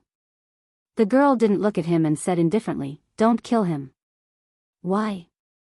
Fuyu was used to being arrogant and didn't seem to want to listen to her. At this moment, another bolt of lightning flashed and another beautiful girl arrived. It was Terralyn. Terralyn glanced at Fuyu and said, the godly state experts of the celestial pole continent are getting more and more unruly. They don't even salute when they see a battle angel. They really need to be taught a lesson. Battle angel? Fuyu had never been to the heaven realm. Although he had the cultivation of the 21st Grotto heaven realm, he had never heard of the existence of battle angels. He rolled his eyes and said, I don't care what battle angel you are. If you dare to disturb me while I am enforcing the military law, I will kill you all. You can try. Sheen said indifferently. Let's try. Fuyu roared, brothers, let's kill them together. Terralyn, step back. Sheen suddenly said, and Terralyn naturally knew what he meant. The next moment, Sheen suddenly opened his eyes. Instantly, His pupils that were wrapped in golden flames looked like the eyes of a god that could see through everything in the world. The powerful domain power crushed down like a landslide, making Fu Yu and the Ashen Flame Core unable to move. Moreover, Sheen could kill them with just a small movement. No one dared to look at Sheen's blazing light eyes again. However, it was useless. Even if they didn't look, Sheen's aura had already completely controlled everything. The golden wings of light slowly extended, and Sheen flew above Fu Yu. He said indifferently, "What did you say just now? You want to kill us, am I right?" I. Fu Yu couldn't say anything. Sheen raised his hand and slapped Fu Yu's right cheek, instantly swelled up. "What did you say?" Sheen continued to ask. Paw. Another palm strike. This palm strike was even more powerful, sending a few of Fu Yu's teeth flying into the sky. After that, Sheen couldn't even be bothered to ask any more questions. A series of slaps left Fu Yu's face covered in blood. However, this commander of the Ashen Flame Corps didn't even have the strength to retaliate. "Stop hitting, Sheen, you're going to turn into a pig's head." Terrelin giggled. Only then did Sheen stop. With his back facing Ding Shi, he said to Fu Yu, "I want to save this person's life, can I?"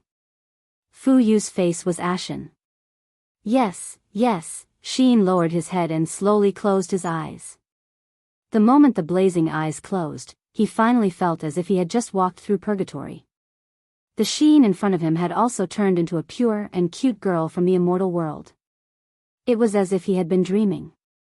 When Sheen slowly turned around, Ding Shi was stunned. "Qin Yin. Princess Qin Yin, what's wrong? Someone called me Qin Yin again?" Shi Yin frowned and said, "I don't know your name, and I don't know who you are. But I feel like you saved me in the past, and that's why I saved you. There's no need to thank me, this is my repayment. Are you willing to follow me in the future?" Ding Shi had long been disheartened. Hearing Qin Yin's words, he immediately knelt on one knee and said in a very calm voice, "Ding Shi is a sinner. If Princess Yin is willing to take Ding Shi in, Ding Shi will sacrifice his life to repay you." "That's good. So your name is Ding Shi. Ding Shi, who do you want to save now?" "My subordinates." Ding Shi turned around and found that almost all of his subordinates were dead. Only one person was still standing there with a spear in his hand. His chest and legs were full of arrows. It was Ding Sangeng. "Sangeng, come over." "Yes, Marshal." Ding Sangeng hobbled over and said respectfully, "Subordinate Ihan Nation's East Suppression General Ding Sangeng greets Princess Yin." Sheen didn't know why they called her that, but she couldn't be bothered to care. She nodded and said, "Then come with me. Our ship is about to reach the shore." "How far is this place from the Shattered Cauldron Realm continent?" Ding Shi said, "A few hundred meters. Just 2 days of sailing with the wind." "All right, then we'll station ourselves on Dragon Island." Sheen closed her eyes and faced the direction of the Ashen Flame Core and said, "The person I just beat up, bring your men and get out of Dragon Island immediately. This is my territory." "Ah." Fu Yu's face was ashen, but we fought for 4 days and 4 nights and lost tens of thousands of soldiers to obtain this island. We leave or not, it's your choice," Sheen said indifferently. At this moment, lightning flashed behind her. The other 8 battle angels also appeared and got into a battle stance. Their light wings were extremely resplendent. Roar roar, it was a dragon knight. An unarmed dragon knight descended from the sky. It was the vice commander of the Blackstone Dragon Riders, Han Shu. He looked at Sheen and the others with a pale face and said respectfully, "Subordinate Han Shu, the vice commander of the Blackstone Empire's Dragon Riders, greets the battle angels." Sheen nodded, "Dispense with the formalities. Take your men and leave this place. Dragon Island is mine." "Yes." Fu Yu was shocked, but... "Lord Han Shu?" Han Shu's eyes were cold. "Commander Fu Yu, say no more. Lord Battle Angel is a god from the divine realm and has brought the decree of the ruler. If you dare to resist, I will kill you immediately. Han Shu's words were not to be doubted. Fu Yu didn't even doubt that he would really attack. Han Shu wasn't that kind of person, but if he really became violent, even Fu Yu might not be able to endure it. Gritting his teeth, Fu Yu raised his arm and shouted, "Gather food and water. Everyone, board the ships and leave Dragon Island."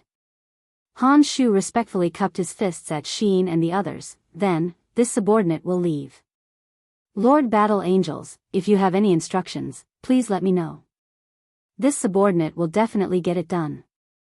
The corner of Sheen's mouth curled up. "There's nothing else. Go." "Are you going to attack the Shattered Cauldron realm next?" "Yes. Kill less and keep more captives. Only by being benevolent can you rule for a long time. Do you understand?" "Yes, this subordinate understands." Sheen smiled faintly. "Go. If I find out that you are massacring the entire Shattered Cauldron realm, you will definitely regret it." "Yes, this subordinate understands." Han Shu didn't dare to say anything else. He turned the dragon's head and quickly left. In the blink of an eye, only corpses and flies were left on the battlefield. It was spring, so many corpses had already started to rot. Ding Shi knelt on the ground and came to the place where Long Qianlin had died. He scooped up the ashes on the ground, tears flowing down his cheeks as he said in a trembling voice, "General Long, oh, General Long, your death is such a pity." His whole body trembled as if he was seriously ill. He seemed to be talking to himself. "Third watch, send people to gather the ashes on this land. I want to bring General Long back to his hometown." Sheen said, "Ding Shi, do you still have anyone alive? Immediately arrange for people to bury the corpses. Otherwise, this battlefield might cause a plague on Dragon Island." "Yes, Your Highness." Ding Shi said slowly, "We still have many soldiers who have yet to evacuate. They are scattered in a few ports. There are about 30,000 of them. This subordinate will immediately summon them back." "Yes, my men will help as well." "Yes." Ding Shi looked at Sheen, wanting to say something but hesitating. "What do you want to say?" Sheen's voice was extremely calm. "Are you really Your Highness Qin? "No, I am Sheen, the battle angel Sheen from the land of exile." "Perhaps you really aren't her." Ding Shi was somewhat at a loss. He said, "Your Highness, I will immediately go and gather people." "Yes, remember to heal your wounds first." Terilyn flew up and took out a bottle of healing medicine. She smiled and said, "Ding Shi, take this. It can help you heal your wounds quickly." "Thank you, miss." Ding Shi took the medicine and staggered away. In the distance, there were already soldiers from Iha country coming over. The war was over, and they were no longer in danger. Flies flew around. When the flies flew around Sheen, they were burned to ashes by the power of the light wall when they were about 50 centimeters away from her body. They were like moths flying into a flame. Dola held the dig spear and looked at the ground full of corpses indifferently. She said, "We clearly came to help the celestial pole continent win the war quickly, but now we have to help others clean up the battlefield and bury the corpses." "Sheen, could it be that you have forgotten the ruler's decree?" "No, I have never forgotten it." Sheen said indifferently, "But we are battle angels, not soldiers who charge into enemy lines. Winning a war is not something that can be done in a day." "Dola, why are you so anxious?" "We are stationed on the dragon-shaped island and can observe all the battles in Shattered Cauldron Realm at any time. We can make our decision then. Don't forget that I am the leader of the Battle Angel Squad. If you give random orders and don't follow orders, I will kill you." Dola gritted her teeth. "You." Luo Fei tugged on Dora's hand and said, "Dora, she's right. There's a saying in the human world that good steel should be used on the blade's edge. We're a battle angel party, so we shouldn't be charging into enemy lines in the first place. We should be the ones dealing with the strongest opponents." Dola sneered and did not say anything else. The battle on the dragon-shaped island was the second battlefield between Shattered Cauldron Realm and Celestial Pole Continent. In the end, the Iha nation suffered a crushing defeat. Even Long Qianlin, one of the two great generals of the Iha nation, had perished. When Long Qianlin perished, Qin Yi and Qin Huan's fleet had arrived at the east coast of Shattered Cauldron Realm continent after a 3-day voyage. They did not approach the Linkong province's territory from the front. Instead, they chose to enter the continent from the extreme south. After the warships docked, the 150,000 soldiers disembarked and entered the southern barbarian forest. There are poisonous insects and ferocious beasts everywhere. What a barren land. Qin Huan rode on his warhorse and said with a face full of dissatisfaction, "Father, why don't we attack the 4 ports of Linkong province? Most of their troops are stationed in the north, and there aren't many troops in Linkong province. With our 150,000 soldiers, it would be a piece of cake to attack the 4 ports." Qin Yi frowned. "Huan, don't say any more. This is our homeland. It is the homeland that Ding Shi and Long Qianlin think about day and night. It is already a blessing to be able to step on this land. Why are you so dissatisfied?" Qin Huan did not say anything else.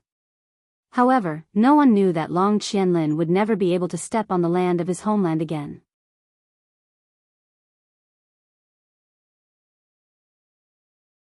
Chapter 826.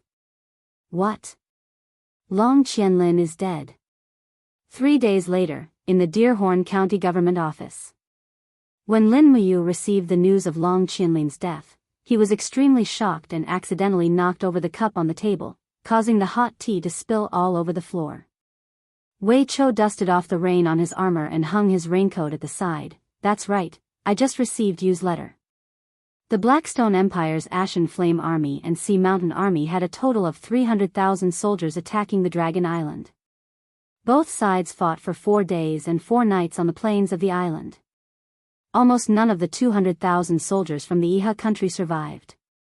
Long Qianlin died in battle, and the person who killed him was the commander of the Ashen Flame Army, called Fu Yu." "Fu Yu," Lin Muyu slowly sat down and muttered again, "Fu Yu, Your Highness, what's wrong?" Wei Chou was slightly surprised. Long Qianlin was a mortal enemy, but after hearing the news of his death, Lin Muyu did not seem to be happy at all. Tang Xiaoxi, on the other hand, was smart enough to see through it at a glance. She said, "The Empire and the Iha nation have had endless grievances. After so many years, Long Qianlin was the pillar of the Iha nation. Now that Long Qianlin is dead, I'm sure Mumu will feel lonely." "Yes."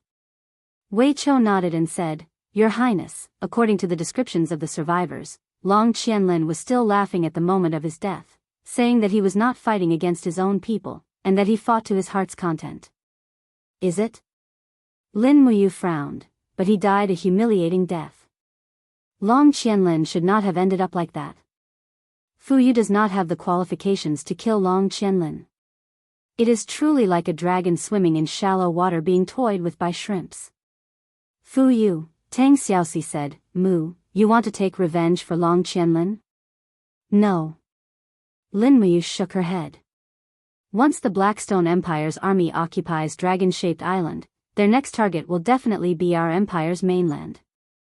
Fu Yu is fated to be our mortal enemy, but if it's possible, I really do want to kill this person with my own hands and take revenge for my old enemy and friend, Long Qianlin." Wei Chou said, "The Blackstone Empire's army hasn't occupied Dragon Island." "Oh. Why?" "It's said that after Long Qianlin and Ding Shi's troops were defeated, a group of people with glowing wings came to the dragon-shaped island. They were extremely powerful. One of the women gave Fu Yu a beating on the spot and ordered the Ashen Flame Corps to scram from the dragon-shaped island. After that, the dragon-shaped island was occupied by this group of people with wings." "People with wings? What kind of people are they?" Lin Muyu was shocked. "It's the exiled Angel Legion. There are 10 of them in total. It is said that they are from the Western Divine Realm. If nothing goes wrong, they will be our opponents." "If that's the case, then we're in big trouble. Lin Muyu clenched her fists and said, the Heaven's Pole continent is already troublesome enough. If another exiled angel legion comes, how are we going to defend against them? Wei Chou, do you know how strong these exiled angels are? I don't know, but it is said that they are all at the Saint Martial King level and above. Lin Muyu fell silent. She felt an indescribable irritation in the bottom of her heart. After a long while, she raised her head and asked, have the scouts sent back any news? Is there any news from the sea or the Continental Bridge? There is.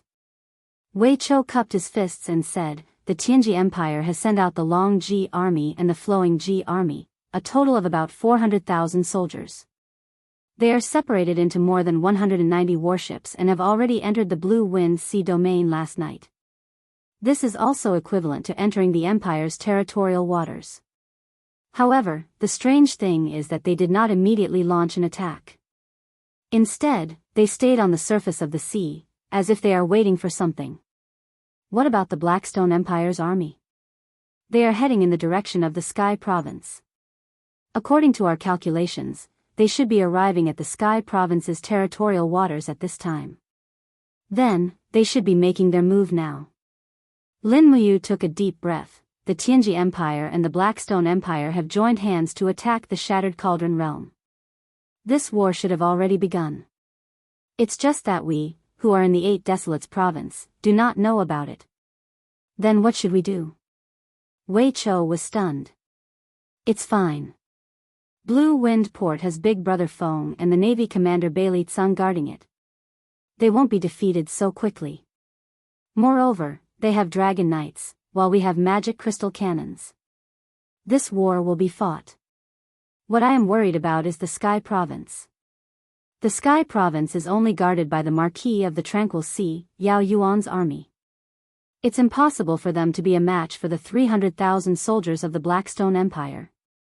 Thinking of this, he suddenly stood up and said, this won't do. Immediately send out the order to reinforce the Sky Province.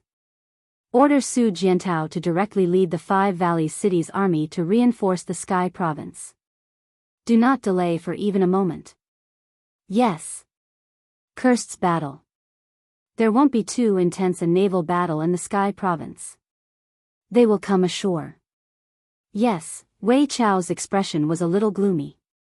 Lin Muyu was guarding the small Deerhorn County, but she seemed to be able to foresee all the major events in the world. This was probably the difference between him and a famous general, right? There was still a lot to learn. At this moment, hurried footsteps could be heard from outside the door. A messenger said anxiously, Your Highness, the Warhawk Scouts have sent back news. Last night, the Long Ji army in the icebound lands was nowhere to be seen. Their Dragon Knights are nowhere to be found. They should have moved somewhere else. Where would they go?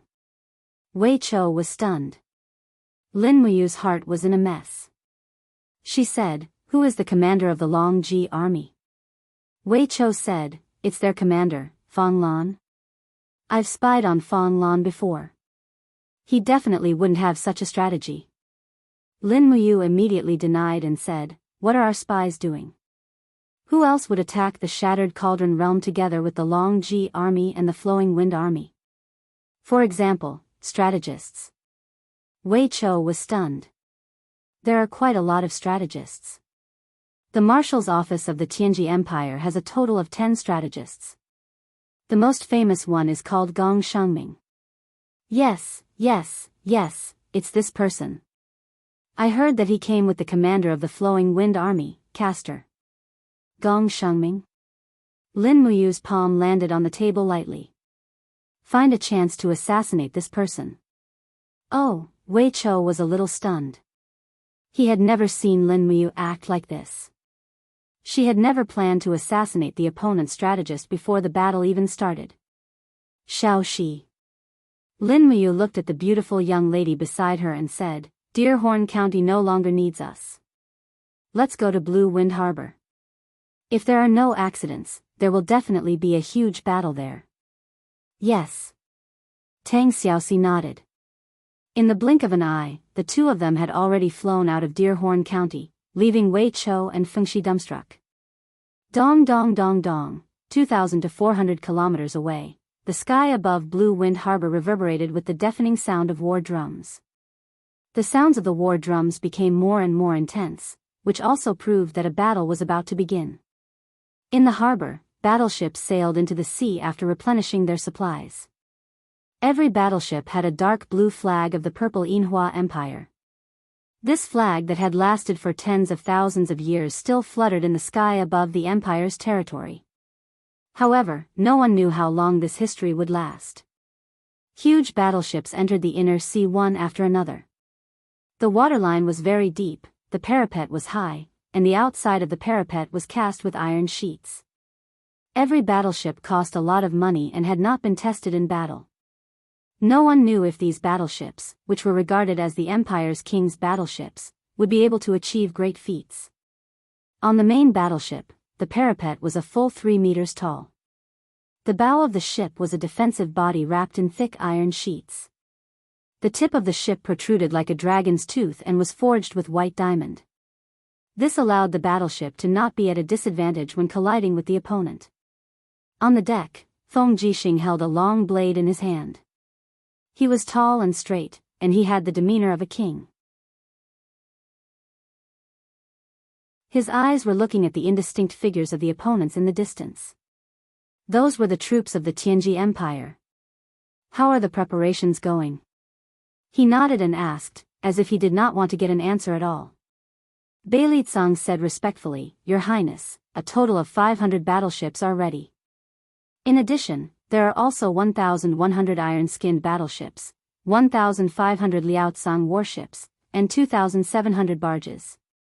The Liaotsang and the iron-skinned battleships are equipped with light magic crystal cannons. The rest of the small ships are only equipped with elite crossbowmen and shield bearers. Each battleship battle group consists of 2 battleships, 4 iron-skinned battleships, 6 Liaotsang warships, and 10 barges. They will reinforce and protect each other to achieve the maximum combat power. In addition, all the small ships are equipped with black beach oil and so on. If necessary, we can use fire to attack at any time. Okay, got it. Feng Jixing waved his hand lightly and said, Pass the order, advance, start the battle. Yes, Your Highness.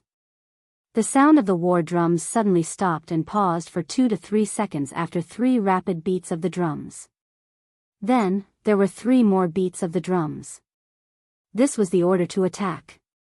Immediately, all the sailors on the battleships began to paddle with all their might. On the surface of the sea, the densely packed battleships of the Empire headed straight for the Eastern Sea region. An unprecedented naval battle had finally begun. Feng Jixing looked up at the sky and sighed, It's the east wind. I'm afraid it's not good for our army to fight. Beside him, Chu Chu stroked his beard and smiled slightly, With the help of the wind, this old man can do it. Then I'll have to trouble Chu, Qin Yen said respectfully. Okay. Chu Chu's sleeves shook slightly. Suddenly, the sky changed color. In the blink of an eye, dark clouds covered the sky. A strong wind blew from the west, causing thousands of battleships of the Empire to whistle forward. However, the wind from afar was still the east wind. It could be imagined that there were people in the Tianji Empire's fleet who were also summoning wind and rain. When the two forces collided, the aura on the entire sea surface suddenly became chaotic. I'm afraid the sea surface won't be peaceful soon, Chu Chu said calmly. Ouyang Yen frowned slightly, Yes, it's destined to not be peaceful. In the blink of an eye, the impact airflow lingered and swirled around each other, condensing into a few soaring tornadoes that wreaked havoc on the surface of the sea. They were not under any control. Any battleship that entered their domain would definitely be destroyed. Avoid them. Feng Jixing shouted loudly. The flag bearers on the mast quickly waved the command flag. The battleships began to separate and evade in an orderly manner. The two sides got closer and closer. Very soon, they were less than a kilometer apart. Even the red cloud battle flag of the Tianji Empire could be seen clearly. Moreover, there was a dragon knight hovering above every main battleship of the Tianji Empire. Obviously, they were used to defend against the attacks of the magic crystal cannons. Zhang Wei said solemnly, 800 meters is still not enough. The light magic crystal cannons on the battleships need to be 500 meters to accurately fire. Continue forward. Feng Jixing leaned his long saber on the deck. He looked up at the sky and murmured, His Majesty Qin Jin, Her Highness Qin Yin, for the sake of great Qin, for the sake of all living beings, please bless your subordinate, Feng Jixing, with victory in this battle.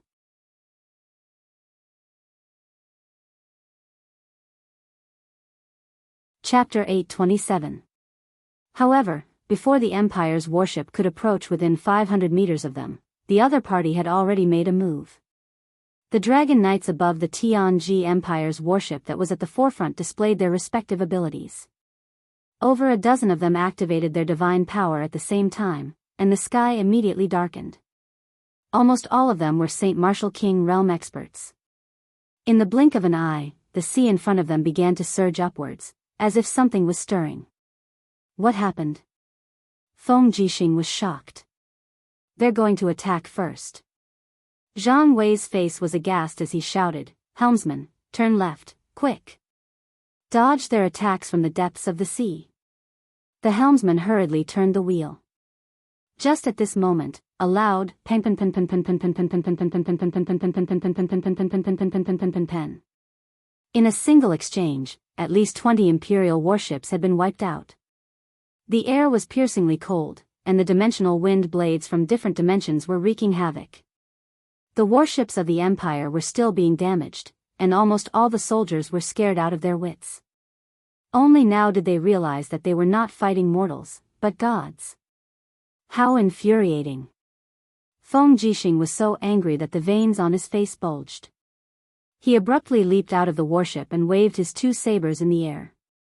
The Crimson Phoenix and the Azure Dragon instantly condensed into two pillars of light, one of flames and the other of wind. They swept up a large amount of seawater and formed a huge storm. Under Feng Jixing's loud shout, the storm swung towards his opponent. Hong! The storm tore open the sea surface like a sharp cone, directly tearing a warship at the forefront of the Tianji Empire into pieces. The flames raged, and the soldiers were reduced to ashes in the air. The attack continued to move forward with unstoppable momentum, heading straight for the opponent's main warship. On the dragon's neck, a person smiled proudly and waved the spear in his hand. Buzz! The seawater trembled and a water screen rose rapidly from the bottom of the sea. It was like a piece of cloth blocking in front of Feng Jixing. It quickly solidified into an ice wall and collided with Feng Jixing's saber energy. The two of them instantly disappeared. Feng Jixing? The dragon rider smiled. The commander of the Great Qin Imperial Army is indeed not simple. However, you are still too young. You are no match for me, Lin Tongtian. He was Lin Tongtian. His broken arm had regrown, and no one knew what method he used. His cultivation seemed to have completely recovered as well. A Saint Martial King of the 45th Heavenly Abode was personally supervising the battle. It was enough to show how much importance the Tianji Empire placed on this battle. Pointing the frozen ice spear forward, Lin Tongtian shouted, full speed ahead, attack. Hua hua hua, sails rose one after another, and the speed of the Tianji Empire's warships instantly doubled at least. On the main warship, Zhang Wei gripped his sword and roared, give the order. Fire the magic crystal cannons. Archers, prepare for close combat. This time, the order was given through the war drums. Amidst the intense beating of the war drums, the magic crystal cannons set up at the bow of the warship started to fire. Boom, boom, boom. Purple mushroom clouds surged on the surface of the sea. Airwaves shot out in all directions and mixed together, shaking all the warships. The sky shook and the earth shook, as if the end of the world had arrived. Amidst the fire clouds, the Tianji Empire's warships in the first row were almost undamaged. Under the protection of the Dragon Imperial Battle Circle, the magic crystal cannons couldn't hurt them at all. However, the warships in the back row that didn't have the protection of the dragon riders suffered a lot of damage. Many of them were broken into pieces. Once they were directly bombarded by the magic crystal cannons, they would only leave a pile of burning wreckage on the surface of the water. However, unexpectedly, the Tianji Empire's combat power and bravery far exceeded Feng Jixing and Qin Yan's expectations. After advancing at full speed, the warships of both sides started to cross each other. The warships engaged in close combat, and this wasn't the attack method that the magic crystal cannons were good at. Use the hook lock. Lin Tongtian rode on the giant dragon and circled in the sky. He shouted, "Hook it and build a bridge. Attack." Before he finished his sentence, the hook lock had already shot out from the warships of both sides and closed in rapidly.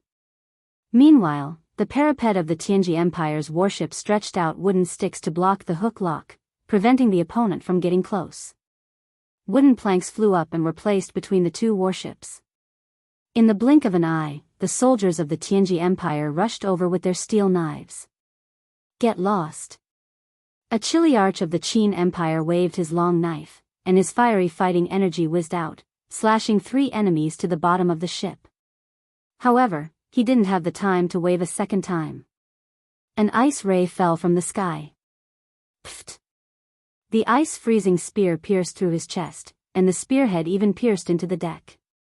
Wood chips flew everywhere.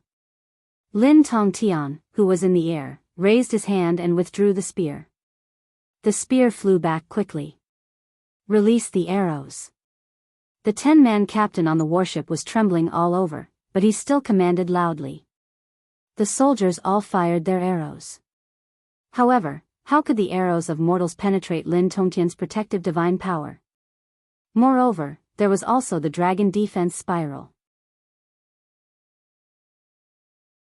When the arrows came into contact with the dragon defense spiral, they were all bounced off. You're courting death. Lin Tongtian laughed loudly. With a roar, the power of frost from all directions surged towards his body. In the next moment, the ice-freezing spear unleashed a divine spear ray with a radius of at least 1 meter. It pierced through the body of the warship and created a huge hole. Seawater gushed in crazily, and miserable cries could be heard. The sailors and soldiers in the cabin were most likely dead. Swoosh! A few hundred meters away, the Scarlet Phoenix blade swept past, and the indestructible dimensional wind split a huge hole in a warship. However, this warship was too big, and Feng Jixing's blade could not destroy it at all. He quickly followed up with another 2 slashes, and each slash was at full strength. After 3 slashes, he had to rest for a while to recover his divine power. Chu Chu and Ouyang Yen flew close to the surface of the sea, sending flames and gales into the enemy's warship. In the blink of an eye, the flames were raging. They could not fly too high, or they would become the targets of the enemy's dragon knights.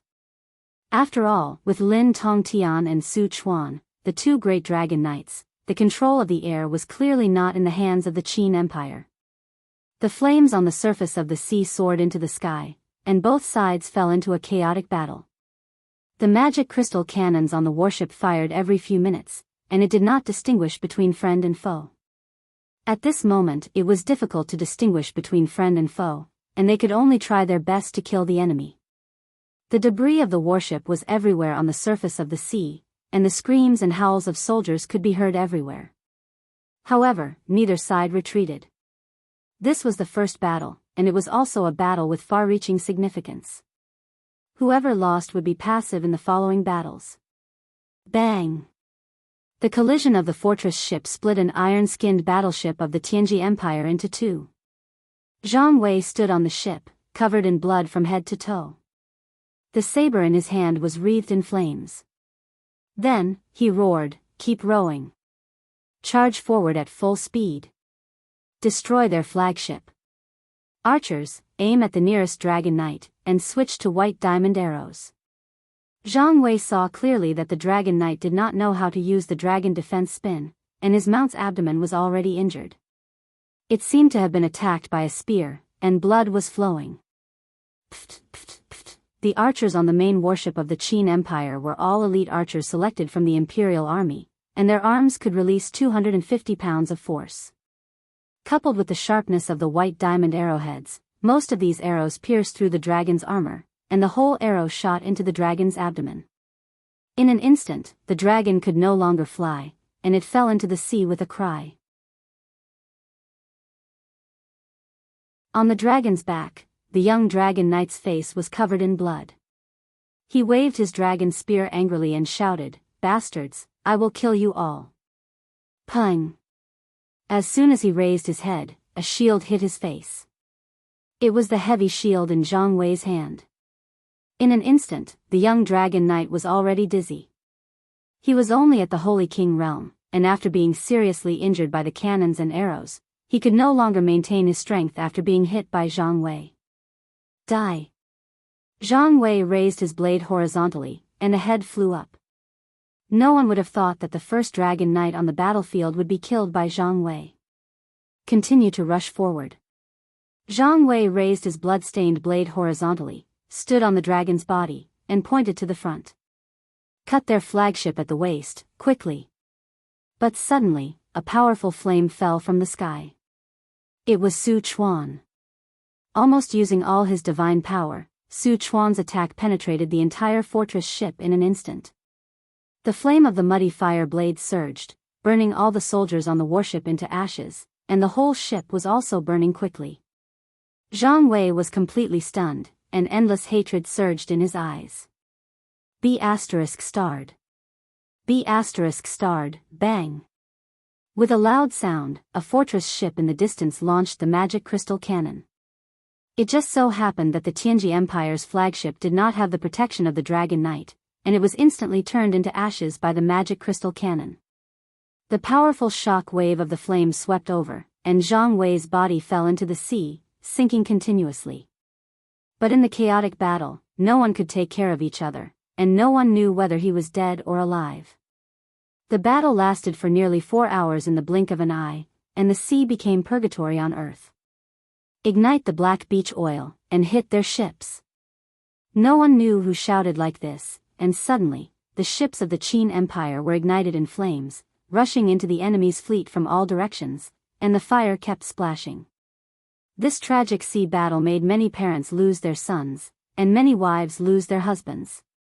When the afterglow of the setting sun swept across the sea, the flames of war had gradually subsided. Feng Jixing's entire body was covered in blood.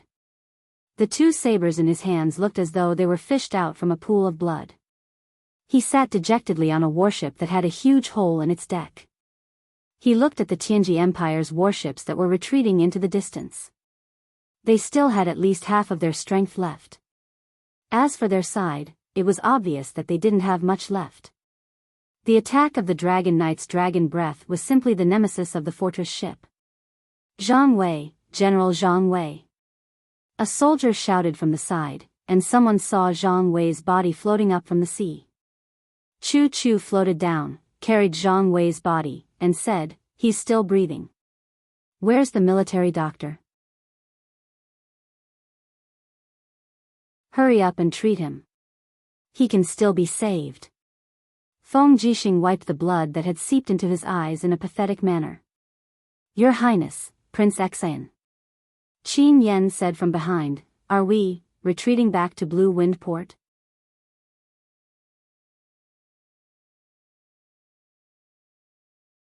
Chapter 828.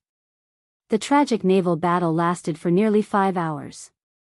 Whether Feng Jixing was willing to admit it or not, the Empire had already lost this naval battle. Almost all of the fortress ships were lost, and only a few of the Swan Ni and Iron ships were left. In this battle, at least 100,000 Empire warriors were buried in the East Sea. After this battle, the Empire was no longer able to compete with the Tianji Empire for the sovereignty of the sea. Swoosh swoosh, 2 figures swept across the sky. It was Lin Muyu and Tang Xiaoxi. "We are late." Looking at the wreckage in the sea, Lin Muyu's face was pale. She slowly landed on the deck and said, "Brother Feng, how are you?" "I'm fine." Feng Jixing struggled to stand up. However, His divine power and stamina were already exhausted. His body shook violently. Lin Muyu hurriedly went forward to support him. However, she found that Feng Jixing's arm was full of wounds. His armor was soaked with blood. He was a God realm expert. How could he be injured to this extent? You are back? Feng Jixing smiled sadly. We lost.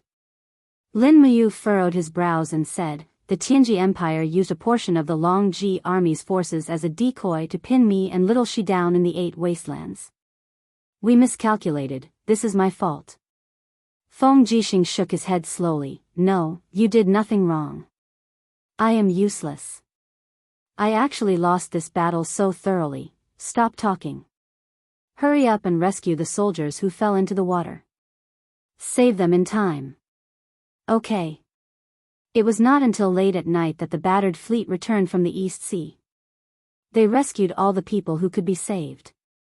At least the corpses on the sea were unable to be saved. They could only be buried in the deep sea. The night in the Blue Wind Harbor was indescribably cold. The sea wind whistled and also brought the cries from the barracks in the distance. Many people lost their companions and close friends. Moreover, more people could not see any hope of survival. Such a strong opponent seemed to be doomed to failure and death.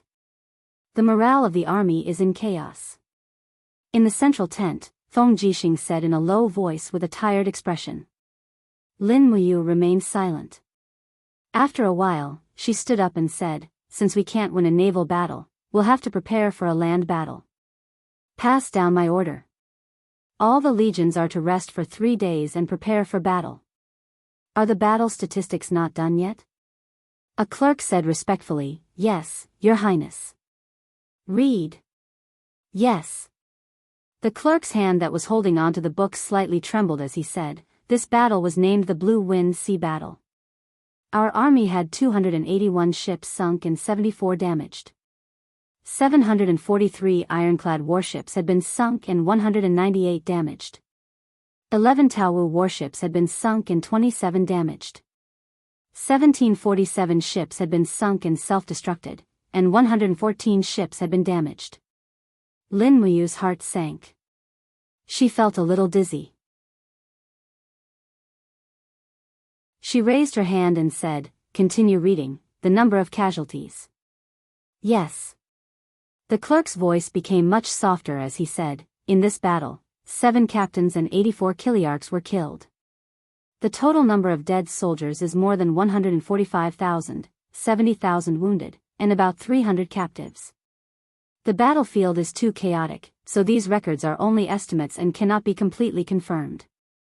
Your Highnesses, the casualty barracks are full, and the medicine brought by the elixir division will run out in 7 days. We will have to transfer more from Lanyan City. Got it. Go do it. Lin Muyu waved her hand and gestured for the clerk to leave. Feng Jixing raised his head. His eyes were a little red. He said, everyone, let's discuss what we should do next. Beili Tsang lowered his head and remained silent. As the commander of the Empire's navy, he was responsible for this crushing defeat. Suyu bit her red lips, but there was nothing she could do. The commander of the National Garrison Army, Tang Zhen, and the saintess of the demon race, Linghu Yan, also remained silent. They did not participate in the Blue Wind Sea battle, but this battle was equivalent to the arrival of a nightmare for them. Finally, the third-generation old minister Xing Yifan coughed and said, other than preparing for war, there is no other way. If the Tianji Empire's army disembarks from the 3 major ports, we will not be able to stop them. The only thing we can do now is to defend the major cities and clear the fields. As long as we defend the cities and deprive the Tianji Empire's army of supplies and food, they will not be able to prolong the war. Zheng Yifan's words made everyone's eyes light up. At this moment, it seemed that only his words could give people hope. That's true.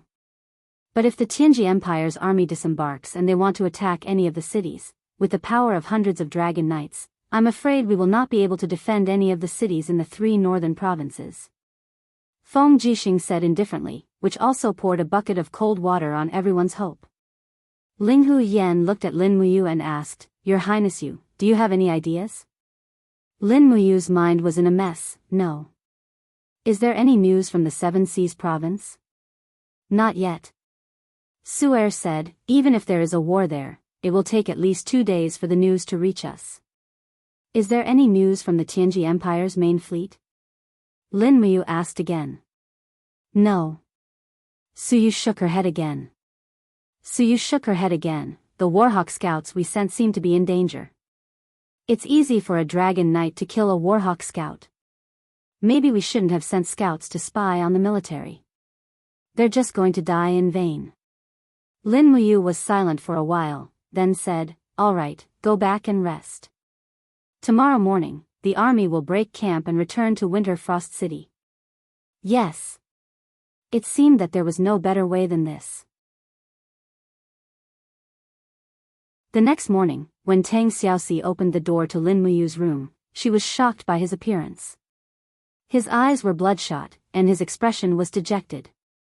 There was no trace of the handsome appearance of one of the 4 heroes of Lanyan. You didn't sleep the whole night? Tang Xiaoxi was distressed. I couldn't sleep. Lin Muyu put on his armor and looked at the water in the basin. He said, I thought for the whole night, but I couldn't think of any feasible way. We can only be passive and watch as the Tianji Empire nibbles away at the territory that father entrusted to us. Tang Xiaoxi pursed her red lips and gently hugged him from behind. She said softly, don't scare me like this. You are driving yourself crazy. I beg you, don't do this. Lin Muyu smiled. When Xiao Yin was here, I could always think of a good way. But now that Xiao Yin is not here, I seem to have lost my soul and become a useless person. I even feel sorry for myself, for being such a useless person. Don't say it, don't say it. Tang Xiaoxi's tears flowed out of her eyes. At this moment, a report came from outside. The herald knelt respectfully on the bluestone outside the steps and said, Your Highness, there is a report. Last night, the Tianji Empire's beast cavalry attacked Tongtian Province's Mu Commandery. This is a letter asking for help from the Mu Commandery. It was sent about 8 hours ago. His Highness Prince Zhong asked if we should send reinforcements. Lin Muyu trembled and a chill rose from the bottom of her heart. She said, there is no need. Mu Commandery has already fallen. Pass down the order to immediately mobilize 50,000 cavalrymen from the Longdan army camp and rush to Tongtian City. Now that they have taken Mu Commandery, Tongtian City will be next. Yes. After the herald left, Lin Muyu fell to the corner of the room absent-mindedly. Her body trembled unconsciously and her face was pale as if she was seriously ill. She murmured, Why are they in Mu Commandery? Why are they in Mu Commandery? They split up their troops.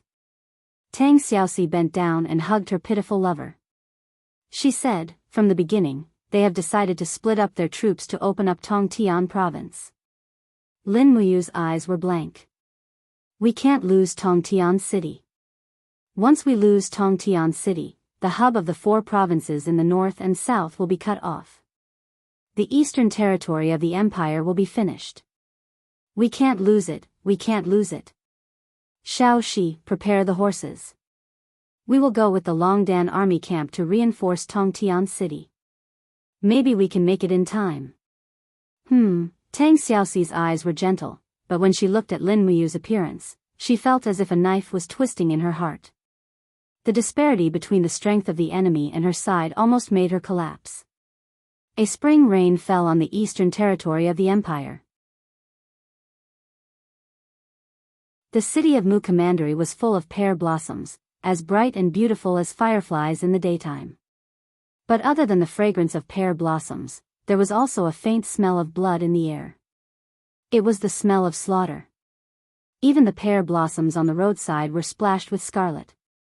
In the city, a dense mass of tiger-leopard cavalry protected a group of people on horseback as they moved slowly. The person surrounded by the crowd was very burly, wearing a golden cloak. It was the marshal of the Tianji Empire, one of the 62nd level heavenly saint martial gods, Bai Minghuan, the younger brother of the emperor. Bai Minghuan looked disdainfully at the battlefield that was being cleaned up on both sides.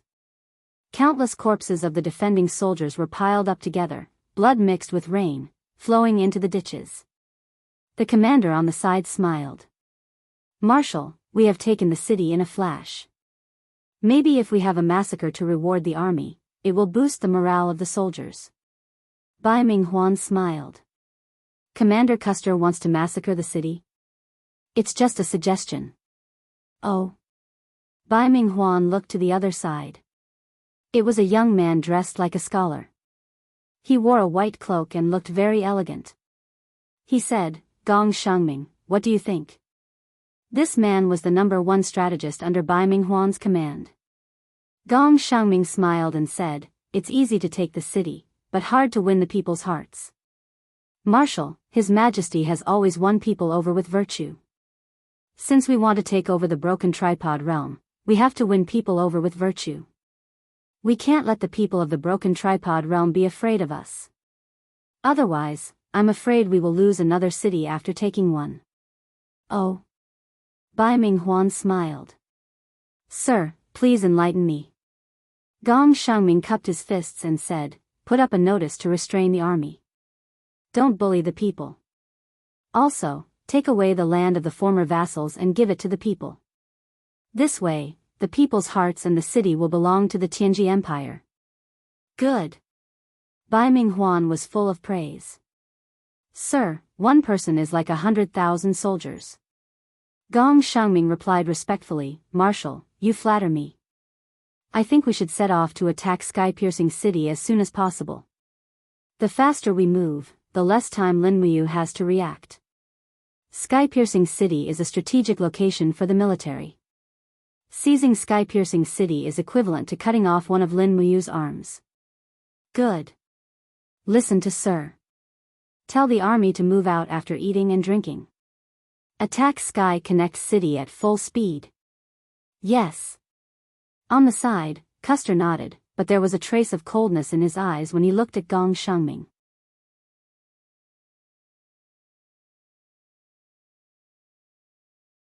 Chapter 829. Sky Province, Whisker Harbor. Spring thunder rumbled, and the thunder was mixed with the loud noise of magic crystal cannons. Purple mushroom clouds rose from the sea, illuminating the coast. Dongtian County, Whisker Harbor's county city. At this moment, countless commoners of Dongtian County swarmed the coast, raising their heads to look at the soaring flames in the east. They all knew that it was the army of Sky Province, an army of 100,000 led by the white-robed Imperial Forest, Marquis of Tranquil Sea, Yao Yuan. The news of the defeat at the Blue Wind Sea battle had yet to arrive, and the people of Dongtian County were still hoping that Yao Yuan could bring them a victory, and news of peace and prosperity. The flames burned on the surface of the sea for a long time, and even the roars of giant dragons could be heard in the sea breeze. However, many people simply did not know how the battle on the surface of the sea was. It was too far, and they could not see clearly. "Quiet down, don't push."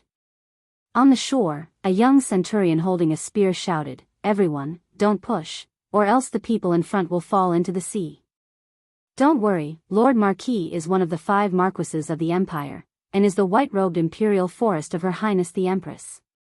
He will definitely win this battle. Everyone, please go home now. If you don't go home, our victorious army will not be able to disembark." Among the crowd, many people expressed their doubts, and started to discuss, "I heard from those merchants that the Blackstone Empire's army is unusually strong. Their people are vicious and cruel, but I don't know if it's true."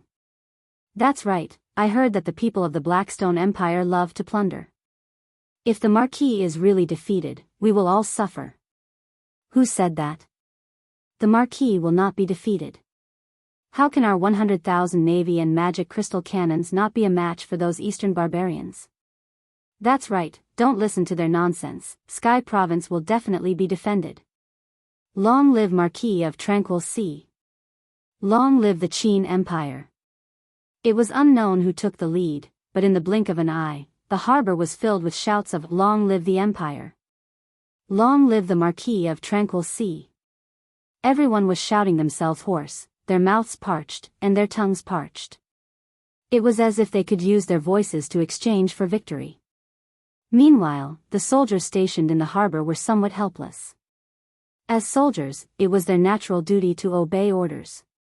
However, they had also heard some accurate news from Dragon-shaped Island. The Iha kingdom had been destroyed. Long Qianlin and Ding Shi, these two old enemies, had died in battle. The Iha kingdom's nearly 200,000 soldiers had been effortlessly wiped out by the Blackstone Empire's navy. What could the empire do? What could the 100,000 provincial troops in the hands of the pacifying Sea Marquis? Compared to the civilians, these soldiers had more anxiety and fear in their eyes. If the Blackstone Empire was really as cruel as the rumors said, then as long as Yao Yuan's army was defeated, the entire Sky Province would suffer a calamity. Perhaps even the entire Southridge would be engulfed in the flames of war. All the way until midnight, there were still at least 1,000 civilians waiting on the coast for news of the battle. Most of them had gone home to sleep. To them, it didn't matter who was the emperor. All they had to do was to be obedient citizens, fishing, farming, weaving, and paying taxes. That was enough. Finally, the dark sea lit up. Some were the light of lanterns, while others were blazing. Yao Yuan's army had returned, and the sea was covered in flames. The Marquis has returned. On the shore, a Chiliarch said excitedly. Our army has returned in triumph.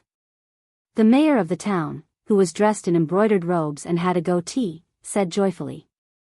His town was the one closest to the coast. If they had been defeated, his town would have been the first to be attacked by the invaders. Something's not right. On the watchtower of the harbor, a centurion squinted his eyes and looked into the distance. He said in a low voice, when we left, we had nearly 500 warships. Why did less than 50 return? Moreover, many of the warships' flames have not been extinguished. What's going on? Milord, look. One of the soldiers pointed at the sea and saw a fast ship speeding towards them like an arrow. It was a ship. With a bang, the ship crashed into a wooden pillar supporting the harbor. A battered and exhausted imperial soldier jumped onto the ground and shouted, "The Marquis has ordered us to be on our guard. We have lost, and the Blackstone Empire is coming. Magicite cannons and crossbows, prepare to aim at the enemy ships behind us and prevent them from reaching the shore." Heavens! The garrison troops on the shore were terrified out of their wits. When they looked carefully, there was indeed a dense expanse of flames following behind Yao Yuan's army, and when they looked carefully, it seemed as if it covered the entire eastern sea. The members of the Darkstone Empire had annihilated Yao Yuan's main force, yet their main force practically didn't suffer much damage. Moreover, the Blackstone Empire's warships were in hot pursuit. They were less than a kilometer away from Yao Yuan's army. With such a huge force, the magicite cannons couldn't be calibrated at all. Archers, prepare. Fire. On the shore, bunches of firewood were ignited. The flames soared into the sky, illuminating the nervous faces of the young soldiers. The majority of the soldiers in Yao Yuan's army were newly enlisted. In the years when the Dragon's Courage army fought against the demons, Yao Yuan's army didn't participate in any battles. At most, they only carried out missions to eliminate wandering mercenaries and bandits. These young soldiers had never seen such a grand battle scene before, so many of them were scared silly. The young captaincy walked to the shore, his eyes reflecting the flames on the sea. His hand on the hilt of his sword slightly trembled as he muttered, "Kings of the Empire, protect us, prepare. Start the battle. Men, sound the bugle. The cavalry on the ground will prepare to meet the invading enemy and protect the Empire's territory." The warships in the distance were getting closer and closer. The ships under Yao Yuan's command had already entered the range of the magicite cannons. The sails fluttered as they rapidly approached the shore. But because they were in such a rush, many of the warships directly crashed into the cork that was docked in the harbor. Flames immediately spread out. Everyone was busy as they carried buckets of water to extinguish the fire. But it was too late to extinguish the fire. "Men, the Marquis is here." On the dragon-headed warship, a group of people quickly supported a person down.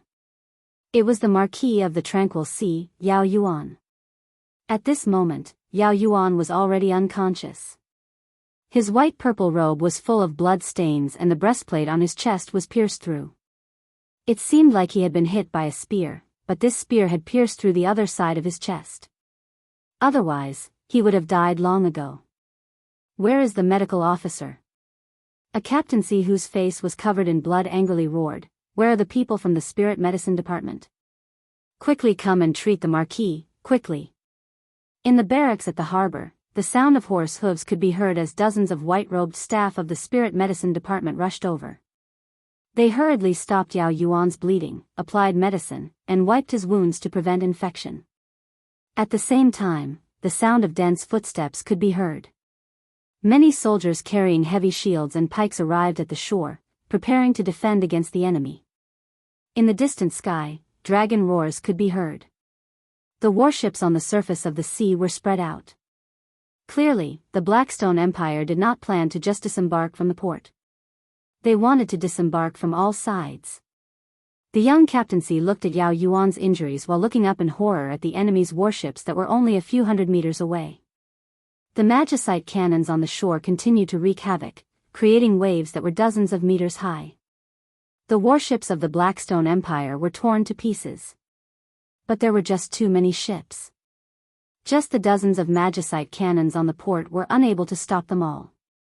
While the magicite cannons were cooling down, the enemy had already traveled several hundred meters and directly reached the shore. Bang, bang, bang. The ironclad warships of the Blackstone Empire crashed into the port one after another. In the next moment, gangplanks fell one after another. Roars came from the sea as a large number of Blackstone Empire soldiers began to disembark. They brandished their axes and long blades as they charged into the crowd of Yao Yuan's army. Both sides quickly engaged in a bloody battle. The young captaincy was almost out of his wits. At this time, his arms suddenly tightened. He looked down and saw that calm sea Marquis Yao Yuan had woken up. He grabbed his arm and said, "Longevity, have their warships reached the shore?" "Yes, Marquis." "Are all the warships piled up together?" "Yes, pass down the order." Yao Yuan panted crazily as if he would not be able to catch his breath at any time. He said, "Pass down my order. Throw the black beach oil that we have prepared with the catapults. All the archers will change to fire arrows and set their warships on fire. After they are burned to ashes, we will not have a good time, but they will also not have a good time." Longevity was slightly surprised. It turned out that Yao Yuan already knew that the enemy would come ashore. "Yes, but Marquis, if the enemy's warships are set on fire, the entire port will become a sea of fire." "It's fine." Yao Yuan's breathing was incomparably hurried. "If we can make them lose a portion of their forces, let alone one port, even 10 of them would be worth it. Send someone to escort me back to Linghan City. In addition, order all the troops in the province to abandon the cities they are guarding and go to Linghan City. As long as we hold Linghan City, we will be able to wait for reinforcements. Quickly go." "Yes." In the air, barrels of black beach oil fell into the water like rain. Although the Blackstone Empire's warships were protected by the Dragon Knights, the Dragon Imperial battle spiral could not stop the black beach oil. Even if the barrels exploded on top of the Dragon Imperial battle spiral, the black beach oil still fell like rain on the deck of the warships. "Pa! What is that smell?" The Blackstone Empire soldiers waiting to go ashore cursed. "What a stinky smell, what the hell is this?" In the next moment, a dense number of fire arrows shot down from the tall watchtowers of the port, immediately setting the ship on fire. Fuck! In the air, a person wielding a long saber was the commander of the Ashen Flame Corps, Fu Yu. He raised the saber in his hand and shouted, "Don't put out the fire.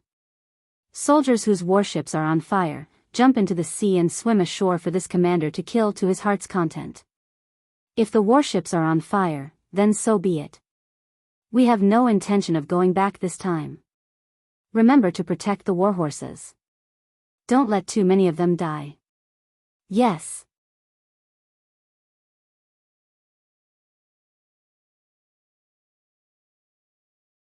Chapter 830. Pang, pang, pang. Shields fell to the ground one after another, and the chilly arch at the back roared, shield wall, spear forest, push forward. Push these eastern barbarians back into the sea, quick. Everyone roared, and spears pierced through the gaps between the shields, piercing into the bodies of the Blackstone Empire soldiers. The shields formed an impenetrable wall, pushing a large group of enemies into the sea. Following this, they moved the shields away and wildly stabbed with their spears. In the blink of an eye, the seawater was dyed red with blood. However, this did not change anything. There were already many Blue Flame Army troops on the two sides of Shotzi Harbor, and the Blackstone Empire's bare banner was raised into the sky. They planned to surround and annihilate the garrison of Shotzi Harbor. 1st and 2nd Battalions, stay behind and hold up the rear. The rest of you, retreat with me. Brothers, it's time for you to die for Great Qin. Elder Captaincy's voice echoed through the air. He mounted his horse and quickly protected the Tranquil Sea Marquis, Yao Yuan, and the people from the Spirit Medicine and Spirit Fire divisions as they retreated. The sounds of fighting, roars, and screams mixed together, and the entire Shotzi Harbor was engulfed in flames. The commoners who were waiting for Yao Yuan's army to return had already fled, but with the invasion of the Blackstone Empire's army, where could they run to? This battle lasted all the way to the dawn of the next day. When the sun shone down on the land again, Shotzi Harbor had already been reduced to ashes. The wreckage of countless warships floated on the sea, and the smell of burnt flesh mixed with the smell of blood, causing people to feel nauseous. In the forest to the south of Shotzi Harbor, a large number of Blue Flame Army and Sea Mountain Army troops had gathered. Although they had gone through a night of naval battle, their warhorses and mounts had not suffered too many losses. At the same time, the dragon riders in the distance had landed to rest, and the dragons were devouring the dead horses. To them, this was a heaven-sent delicacy. Gulp, gulp, a fire dragon bit the horse into two halves. His brown eyes turned and looked at the person beside him.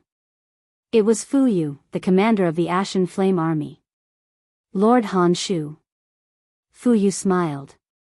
Han Shu caressed the neck of the dragon he was riding on, his face filled with a lazy smile as he said, "Congratulations to Commander Fu Yu for achieving victory. In just one battle, you have almost completely wiped out the main force of the Qin Empire in Lingang Province. From what I see, the army that Yao Yuan led to escape with and the army of Linghan City would not exceed 50,000 people at most, while we still have a total of 300,000 valiant soldiers." Fu Yu laughed heartily and said, "This is all thanks to the help of the Black Stone Dragon Riders. Otherwise, I'm afraid that we would have lost a few teeth even if we tried to eat Yao Yuan. Speaking of which, this Yao Yuan is one of the white-robed imperial guards conferred by Qin Yin's father. He is indeed not simple. After losing the battle, he was still able to use fire to attack us and cause us to lose tens of thousands of soldiers. Humph, when I catch him, if I don't chop off his head and use it as a chamber pot, I won't be able to quench my hatred." Han Shu said, "Let's talk about the chamber pot later. Where does Commander Fu Yu plan to target next?" With a whoosh, Fu Yu unfurled a map of the Shattered Cauldron Realm. Furthermore, it was a map made of cloud brocade. It was obvious that it was purchased from the hands of someone from the Empire at a high price. Sometimes, for the sake of money, one would not care about the beliefs of a nation. This was human nature. After thinking for a while, Fu Yu said, "This place is still close to 300 li away from Linghan City. With cavalry, it would take half a day, and infantry at least 2 days to arrive. Now that our military rations have been exhausted, the soldiers are eager for a reward, so I don't plan to attack Linghan City at the first opportunity." "Oh. Then which city does Lord Commander plan to attack?" "Here." Fu Yu pressed his index finger on a black dot on the map and said, "Dongtian Prefecture. This prefecture city is less than 100 li away from us. If we march now, we can reach it by nightfall at the latest. The garrison of Dongtian Prefecture will not exceed 5,000. With the help of the dragon riders to open the city gates, we can take down Dongtian Prefecture without wasting a single soldier." This prefecture city has a population of close to 200,000, so it can be used as a gift to the front and middle armies. What does Lord Han Shu think? What do you mean by a gift? Han Shu asked. Beheading, drinking their blood, killing their children, and seizing their wives and daughters. This is the best gift to the soldiers of the empire. You want to massacre the city? Han Shu frowned. Yes. Fu Yu smiled faintly. This is a rule of the Blackstone Empire that has existed since ancient times. It cannot be abolished. I know that Lord Han Shu is an expert of the dragon riders and disdains such things, so I'm just informing you. Han Shu couldn't help but sneer. It's fine. I don't want to interfere with the affairs of the empire. If there is a need for the dragon riders to move out, Lord Fu Yu can just send a messenger. In that case, I will lead the dragon riders to the surroundings of Dongtian Prefecture and clear away the obstacles for Lord Commander. Thank you, Lord Han Shu. Fu Yu beamed and turned to the two deputy commanders behind him. Pass down my order. The 150,000 soldiers of the front and middle armies will rest for 2 hours. After eating and drinking their fill, they will march quickly. They must reach Dongtian Prefecture before nightfall. As long as we take down Dongtian Prefecture, they will be able to sleep on warm beds there and hug the women of Shattered Cauldron Realm. Yes, Commander. At dusk, the setting sun shone down on the earth like blood. The flag of the purple Yinhua fluttered in the wind above Dongtian Prefecture. The commoners in the city continued to farm as usual, but they didn't expect that a calamity was descending upon them. They didn't even inform the commoners of the retreat of the garrison army. This was Yao Yuan's order. Once the commoners were informed, it would definitely cause chaos and affect their retreat. As a result, there were only a few old veterans on the walls of Dongtian Prefecture. The oldest among them was already 60 years old. Their hands were trembling when they held on to their spears, let alone fighting in battle. Look, what's that? An old soldier pointed into the distance, and the other soldiers looked over as well. They saw many black figures moving about in the forest at the east of Dongtian County. Not long after, dust and dirt rose into the air and suffused the sky. A group of Darkstone Empire's beast cavalry seemed as if they had come from purgatory, and they were caught off guard. Quick, sound the bell. Yes. But before the bell could resound through the sky, the person ringing the bell had already been pierced through the throat by a sword. In the sky, a huge black figure circled around. The dragon rider on the back of the dragon looked disdainfully at the garrison's soldiers on the city walls and said, "If you don't want to die, immediately open the city gates. Otherwise, I'll kill all of you." The group of veterans was so scared that they were dumbfounded, unable to move. What a bunch of trash. The dragon rider roared, and sword light swept across the city walls. In the blink of an eye, dozens of veterans were all turned into corpses. The huge dragon let out a long roar and landed inside the city with the dragon rider, scaring the commoners into retreating. The dragon rider grabbed the reins and shouted, "It's up to you now." The huge dragon raised its neck and accumulated dragon flames. In the next moment, the flames rushed towards the city gates and continued to burn. A large hole was burned through the metal gates, and with a flash of sword light, the entire city gates were split into pieces. Outside the city, the beast riders quickly split into 3 streams of black water. One group entered the city, while the other 2 formed a pincer around the entire Dongtian Prefecture. Kill. A Chiliarch with a sharp blade in his hand entered the city at the first moment and slashed an old man pushing a wheelbarrow in half. Fresh blood splattered on the cabbages inside the wheelbarrow. It was a tragic sight. The people of Dongtian Prefecture were scared silly. Many people couldn't even remember what the previous battle was like. And now, this massacre had actually happened so suddenly. Hee hee. A beast rider urged his tiger leopard mount to bite off the head of a commoner man. He then shouted, "Don't swallow it, idiot. Spit it out quickly." The tiger leopard mount roared twice, shook its head, and spat out the head in its mouth. It was covered in blood. The beast rider conveniently picked up the head and tied the hair of the head to the neck of his mount. It swayed like a copper bell. This was a symbol of military merit. In the most primitive way of battle, one head represented one military merit. The sounds of killing rose and fell in the city. The entire Dongtian prefecture had become a living hell. The 4 city gates were all sealed, and they couldn't run away. They could only hide in their homes and wait to be captured and killed one by one. Everyone kept quiet out of fear and watched helplessly as their loved ones were beheaded one by one. On the streets, the heavy cavalry and infantry of the Ashen Flame Army entered the city, and the massacre became even more unrestrained. Almost every cavalry had a head hanging on their horse's neck. Some even had more than 10 heads. At the same time, those young women managed to escape this calamity.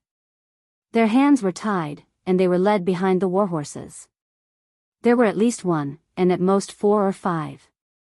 What awaited them was even more tragic.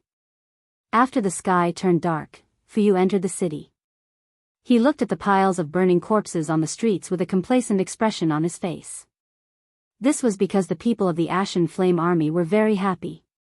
This represented the morale of the army, and Fu was very happy to see this scene. Lord Commander. A captaincy walked forward respectfully and said with a smile, "The city lord's residence is already in our hands.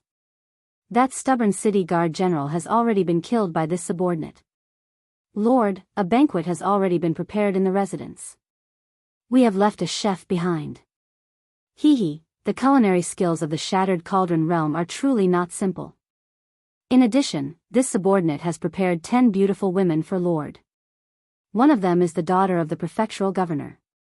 I hope that Lord Commander will kindly accept them. Fu Yu's face turned red when he heard this.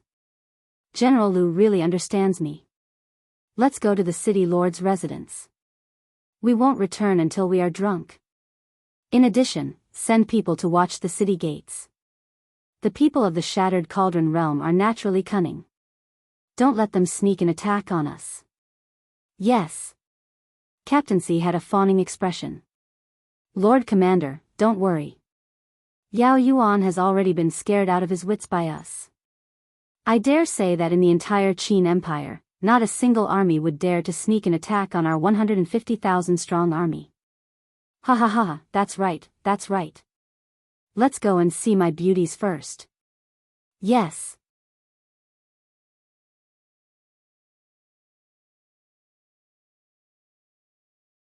Chapter 831. The moonlight was like blood, and the ground was covered in flames. Cries could be heard from within the Dongtian commandery. The cries of women could be heard from within the residences, as well as the wild laughter of soldiers. Massive bonfires were lit on the streets, and cattle and sheep were roasted on the bonfires. The Blue Flame Army opened the commandery city's treasury and took out countless amounts of fine wine.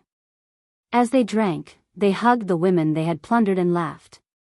The wooden stakes on the side of the road had human heads pierced into them. These heads belonged to the city's defenders. On the other side, there were a few registration offices. The people in charge of the registration recorded the number of heads and buried them. Although the Blackstone Empire's army was barbaric and cruel, they knew that the corpses should be buried as soon as possible. Otherwise, a plague would inevitably spread in their territory. Moreover, according to the Blackstone Empire's rules, for every 3 cities seized, 1 would be slaughtered. Not only would this raise morale, they could also use the other 2 cities to replenish the population of the cities that had been slaughtered. However, the destruction of Dongtian County could no longer be changed. The earth was filled with cries, wails, and pleas for mercy, but nothing could be changed. The moment Yao Yuan decided to retreat to Linghan City, the fate of Dongtian County seemed to have been decided by the heavens. Beneath the eastern wall, a temporary tent flickered with light. Outside the tent, women were tied to trees. Their captors were centurions and chiliarchs, and every officer had at least 3 to 5 women as spoils of war. After enjoying them, they would be rewarded to their subordinates. Above the wall, a few figures stood majestically in the wind, wings of light faintly discernible behind their backs. It was the Battle Angel Corps. Is this a war in the mortal world? Lake was somewhat shocked as he looked at the hellish scene in the city. Dora laughed coldly. What else do you think a war is like? A young master from a noble family like you has probably never been close to a real war in your life, right? Terrelin frowned slightly. Are we just going to watch like this? It's just too cruel. Although it's reasonable to attack a city, such an inhuman atrocity will definitely be punished by the gods. Dora couldn't help but laugh. Terrelin, you're a god. Why don't you punish them? Don't forget that the Blackstone Empire is the wealth of the celestial pole continent, as well as the people of the Western Divine Realm. If you dare to recklessly attack them, the ruler and the 2 Lord Seraphim won't let you off. But, Terrelin couldn't help but say, Sheen, say something. As battle angels, are we supposed to watch the beasts in front of us so mercilessly? Under the moonlight, Sheen's eyes were closed, and her eyelashes trembled slightly. Even her body was trembling. She was a god, and she could hear the countless blessings. She could hear the screams of all the young girls of the Dongtian Commandery. She could feel the despair and pain. She lowered her head and clenched her fists. 2 streams of tears flowed down her cheeks. She could sense the connection between herself and this continent. She could even feel the pain and torment she was experiencing. Stop, Sheen whispered. What? Dora was stunned. Sheen, what did you say? I said stop. Sheen suddenly raised her voice. This shout was like an oracle, and a wave of power wrapped in flames and the law of light spread out with her as the center. Even Dora, Terrelin, and the others couldn't withstand it and retreated. How could the soldiers of the Blackstone Empire on the ground resist it? The soldiers closest to them, who were planting the heads, were shaken to the point where they bled from all 7 orifices. The tents not far away were all uprooted. All the middle and low-ranking officers looked over, dumbfounded. Boom! It was just a shout, but it actually crushed the houses, collapsed the city walls, and cracked the earth.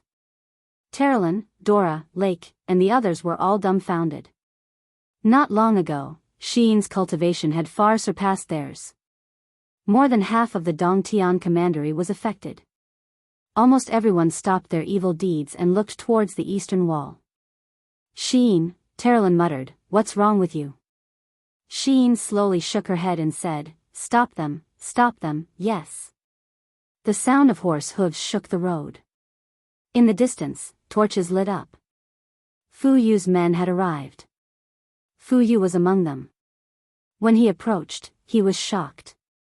He had seen these war angels before. Lord Sheen, was it you who made that noise just now? Fu Yu asked respectfully. Yes. Sheen closed her eyes and nodded. Release those women and children immediately. Otherwise, I will kill you immediately. Fu Yu was shocked. He didn't doubt the words of this level 7 golden-winged battle angel. She would indeed do it, and she had the ability to do it. However, Fu Yu's subordinates with lower cultivation were unhappy. They couldn't feel the aura of Sheen's 50th level Grotto Heaven Godhead, nor could they feel the sharpness of the blazing eyes. They could only speak at once. Why?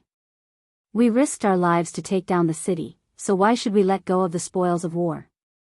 These are our gains. So what if you're angels from the divine realm? Aren't we your people? Aren't you taking our offerings from us? Sheen furrowed her brows, and her eyelashes trembled slightly. Golden flames began to spread from her body, and she was about to lose control of her anger. You have never been my people. Sheen suddenly said, stop your violence immediately, you bunch of bugs. What did you say? A group of soldiers raised their weapons and roared, our leader is also a god.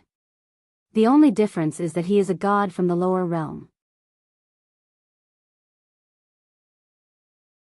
What right do you have to humiliate us like this? You dare to call us, the Empire's warriors, bugs? Who do you think you are? Wang. Sheen suddenly opened her palm and pointed it at the group of soldiers who were cursing the most fiercely. Shut up. If you don't shut up, you're going to curse. They were quite stubborn. Shut up. Fu Yu hurriedly said. But it was too late. Sheen's palm glowed with light. With a honk sound, a pillar of light bloomed in the crowd. At least 200 soldiers were instantly devoured by the pillar of light. They turned into ashes, and not even their bones were left. Sheen.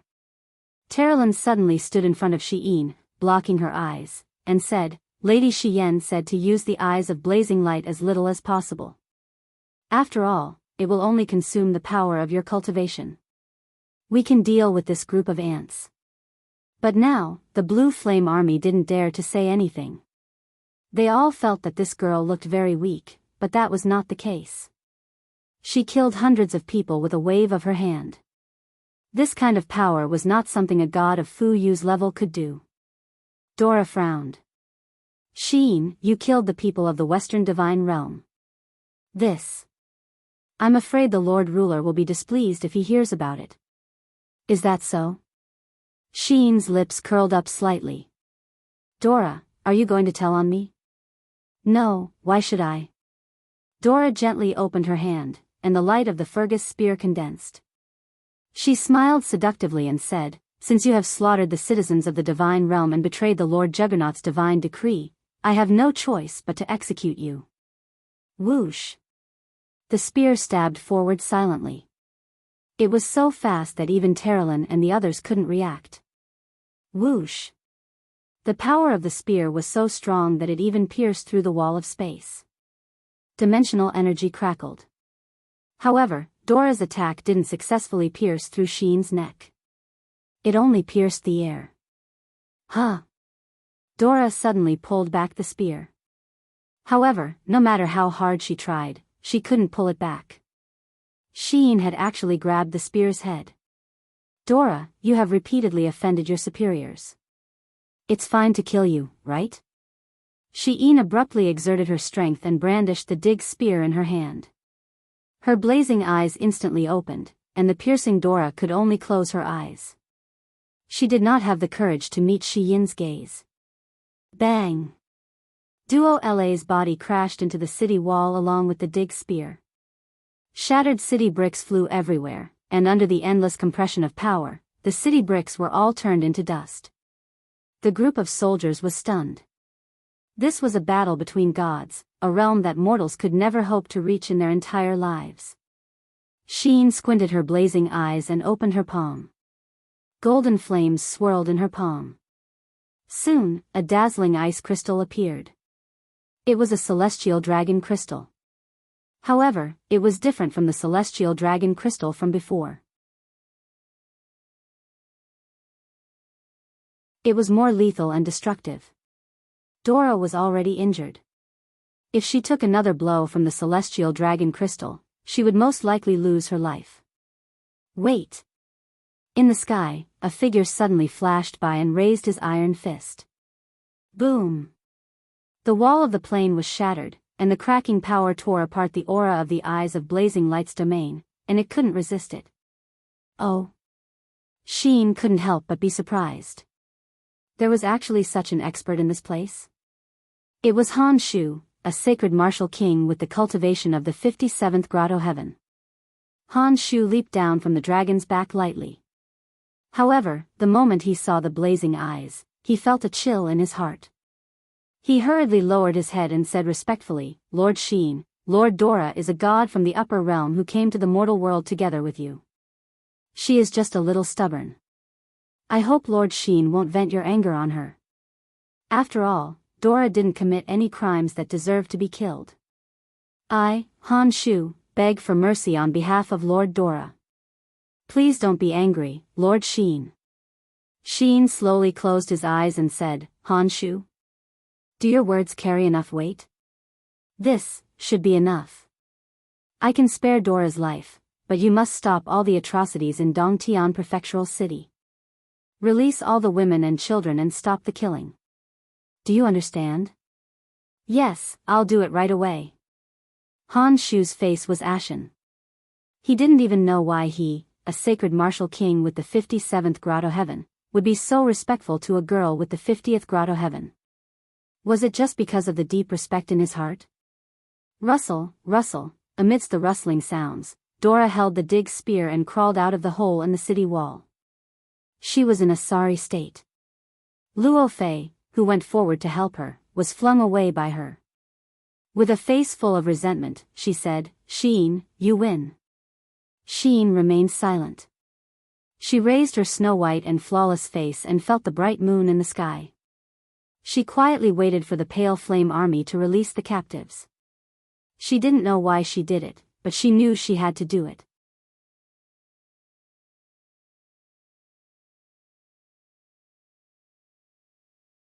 Chapter 832. The night breeze blew across the plains. After the harsh winter, the willow trees outside Heaven Connect City had turned green again. A dense cavalry formation swept across the official road and headed straight for Heaven Connect City. What made Lin Muyu relieved was that the purple Inghua flower war flag was still flying above Heaven Connect City, and not the red cloud war flag of the Tianji Empire. The city gate opened slowly, and a horse galloped in. It was Wei Chou. "Your Highness." Wei Chou's expression did not look good. He squeezed out a smile and said, "Your Highness and Princess Shi are finally here. If you didn't come, I would have abandoned the city." Lin Muyu did not say anything. Wei Chou's words were not alarmist, but the situation had indeed developed to this point. Facing the powerful Tianji Empire, it seemed that defending the city was not a rational choice. "Stop talking. Enter the city first and gather all the officers above the rank of captaincy to discuss the war." "Yes." An hour later, King Qin's mansion was in a hubbub. The captaincy, deputy commander, and the executive officers of the various prefectures of Heaven Connect province had almost all arrived. Everyone had their own opinions, and they were arguing non-stop. "King Qin's Highness has arrived," the guard announced loudly. Everyone quieted down. Lin Muyu and Tang Xiaoxi walked side by side into the meeting hall from the side hall, while Wei Chou, Situ Sen, Situ Shui, and Fengxi followed behind. This group of people was the real ruler of Heaven Connect province. "Greetings, King Qin." "Greetings, Princess Shi." "Greetings, Duke Wei." After everyone bowed, Lin Muyu raised her hand and said, "Dispense with the formalities." "Map." "Yes." The two captains held the map together, and their expressions were a little ugly. Obviously, they already knew a lot of things. "I just arrived at Heaven Connect City. Tell me, how's the war going?" "Your Highness, 3 days ago, an army of the Tianji Empire's Liuji army came ashore from Huai Valley on the east coast. In just 4 hours, they took down Mu County in Qingzhou. In the following 3 days, they split into 2 groups, one from the west, and successively took down Qinglu County, Zhangzhou County, Xiangzhou County, and so on. According to the news we received this morning, they began to attack Dingzhou's Shangyuan County last night. Shangyuan County is less than 200 li away from Tongtian City, which is very close to us."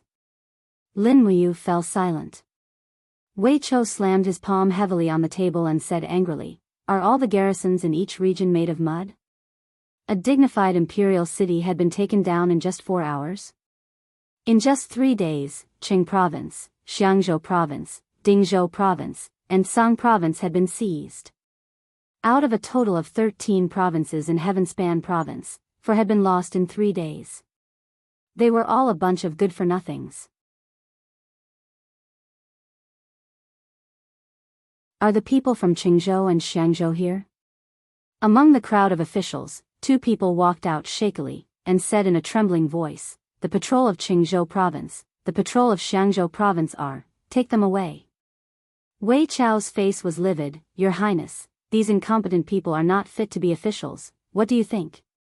Lin Muyu waved her hand, and said, "Forget it, the Liuji army is too strong, it has nothing to do with them, just forfeit their salary for a year." "Yes, Your Highness." Situsen said, "The urgent matter at noon is what to do now, how to deal with the next attack of the Tianji Empire. Tomorrow night at the latest, they will definitely launch an attack on Heaven Connect City. Once we lose Heaven Connect City, I'm afraid the 6 provinces in the south, Luzhou, Junzhou, and Hangzhou will definitely not be able to defend. Wei Chou was the only one who had confronted the army of the Tianji Empire head-on. He thought for a moment and said, "Their Dragon Rider regiment's tactics are too powerful, our magic crystal cannons are simply powerless. I am helpless in this regard." Situ Sun looked at Lin Muyu. Everyone's eyes also fell on him. "Your Highness, please say something," a county hall advisor said carefully. Tang Xiaoxi's eyes were like water. She looked at Lin Muyu worriedly. Everyone was helpless against the tactics of the Tianji Empire. Could it be that Lin Muyu had a way? She was really worried that such a huge pressure would completely crush him. After nearly half a minute, the smoke from the incense burner in the hall lingered around Lin Muyu. He finally raised his head, and said indifferently, "How many troops are there in Heaven Connect City?" "There are more than 50,000 people in the Longdan army camp, in addition to the 100,000 people that your Highness has brought. In addition, there are the garrison troops from the various provinces. The total number is about 130,000. Wei Chou said respectfully. "Enough." "What's enough?" Wei Chou was stunned. Lin Muyu glanced at everyone, and said, "I've thought about it for a long time. Although the Tianji Empire's Dragon Knights are powerful, their numbers are limited. They can't guarantee that every scattered army has the protection of the Dragon Knights. Moreover, they have conquered 4 provinces in a row, so they will definitely send troops to guard, and they have won all the battles along the way, so they must be very arrogant and domineering." One of the garrison generals was stunned. "Your Highness, you want to attack?" "Yes, turn the tables. If we blindly defend, and fight a positional battle with them with the protection of the Dragon Knights, we will lose completely. Instead of that, it is better to hide ourselves." "Hide?" Situ Sen was confused. "How do we hide?" "The cavalry will circle around, and when their head enters Tong province, we will hit their tail, and when they turn back to bite, we will hit their waist, and attack where there are fewer Dragon Knights. Everyone will carry enough magic crystal crossbows, and use them to attack ordinary troops without the protection of the Dragon Knights. We won't be at a disadvantage, right?" Wei Chou's eyes lit up. "Your Highness's move is brilliant." "No." An old voice came from the crowd. It was the Earl of Dingzhou, who had guarded Dingzhou for many generations. He walked forward with the support of his walking stick and said, "Your Highness's plan is brilliant, but it is a dangerous move. If the Tianji Empire doesn't split up and they concentrate their forces to attack Tong Tian City, then this city that we have managed for many years will probably be destroyed in the blink of an eye." Lin Muyu said, "The Earl of Dingzhou is correct, but if we don't split up and use harassment tactics, Tong Tian City will probably fall, and we will also lose a large number of soldiers." The Earl of Dingzhou trembled all over and said, "Although the King of Qin is unparalleled in both literature and martial arts, he is taking human lives too lightly. Once Tong Tian City falls, how many people will die? Is this what your Highness wants to see? What good idea does the Earl of Dingzhou have?" Lin Muyu asked with a smile.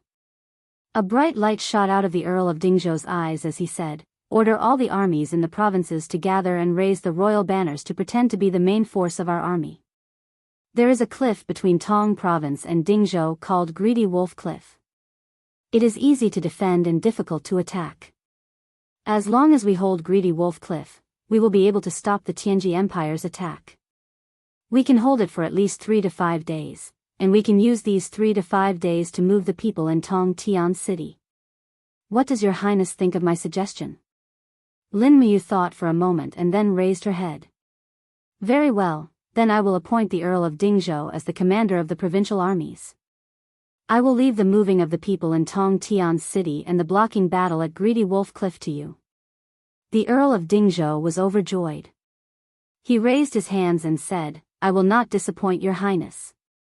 Lin Muyu turned and said, "All right, everyone go and make arrangements. The Longdan army camp will be split into 10 groups of 10,000 people. Bring enough rations and magic crystal cannons and leave Tong Tian City at night. Tomorrow, everyone will start fighting on their own. In half a month, if Tong Tian City still stands, we will meet there. If Tong Tian City has fallen, we will meet at the Luo River Estuary Fortress. Yes, Your Highness. In the gilded corridor, the palace lanterns flickered with a faint light. A row of guards stood motionless like statues. Your Highness. Situ-san rubbed his nose and said, just now, that old man, the Earl of Dingzhou, was so arrogant and publicly criticized Your Highness's strategy. Why didn't Your Highness take the opportunity to kill him? I have long said that the Earl of Dingzhou preyed on the people and amassed a lot of wealth in Dingzhou. Yesterday, when he came to Tong Tian City, there were 10 chests filled with jewels and gold. It's not that I don't want to, it's that I can't. Lin Muyu explained, the Flowing Spirit Army is coming aggressively, and we are in need of people. Although the Earl of Dingzhou is greedy, he can be considered useful among the officials in Tong Tian province. As long as he can block the main force of the Tianji Empire at Tanlang Cliff, this will be a great service for us. I understand. Lin Muyu turned to look at Situ-sen and Wei Chou. We set off tonight. You two will each lead an army. Afterwards, you will have to act according to the situation.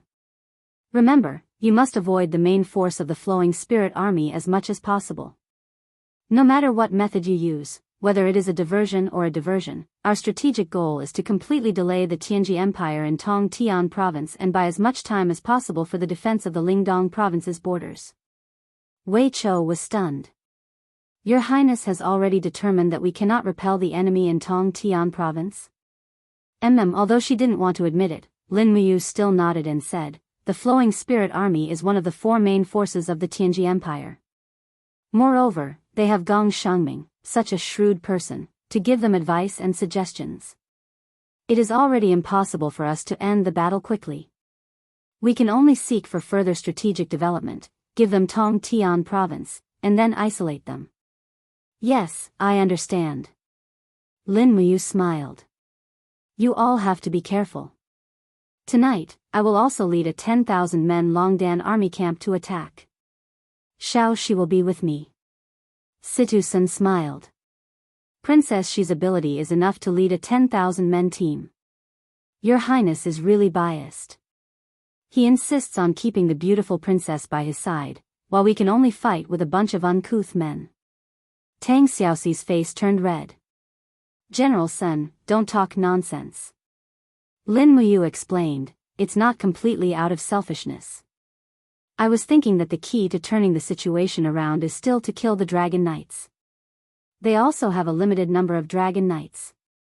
If we kill one, there will be one less Dragon Knight. If Xiao Shi is with me, I can attack when they only have 5 or less Dragon Knights. This is my real intention.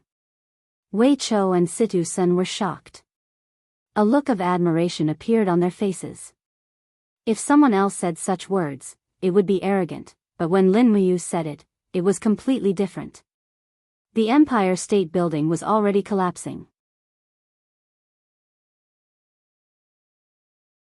Under such circumstances, the only person who still had the courage to kill a god-tier Dragon Knight was probably Qin Wang, who was once one of the 4 heroes of Lanyan.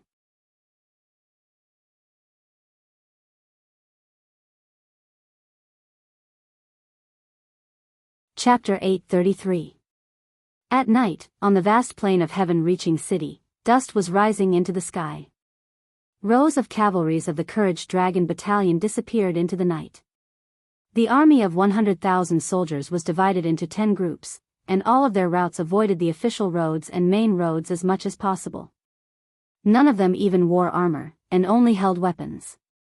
In this way, it would not be too strenuous for them to ride on mounts, and it would be easier for them to deal with the Tianji Empire after they went into battle with light armor. At midnight, a group of light cavalry arrived at the border of Dingzhou. Under the moonlight, the person wearing a golden royal cloak was Lin Muyu.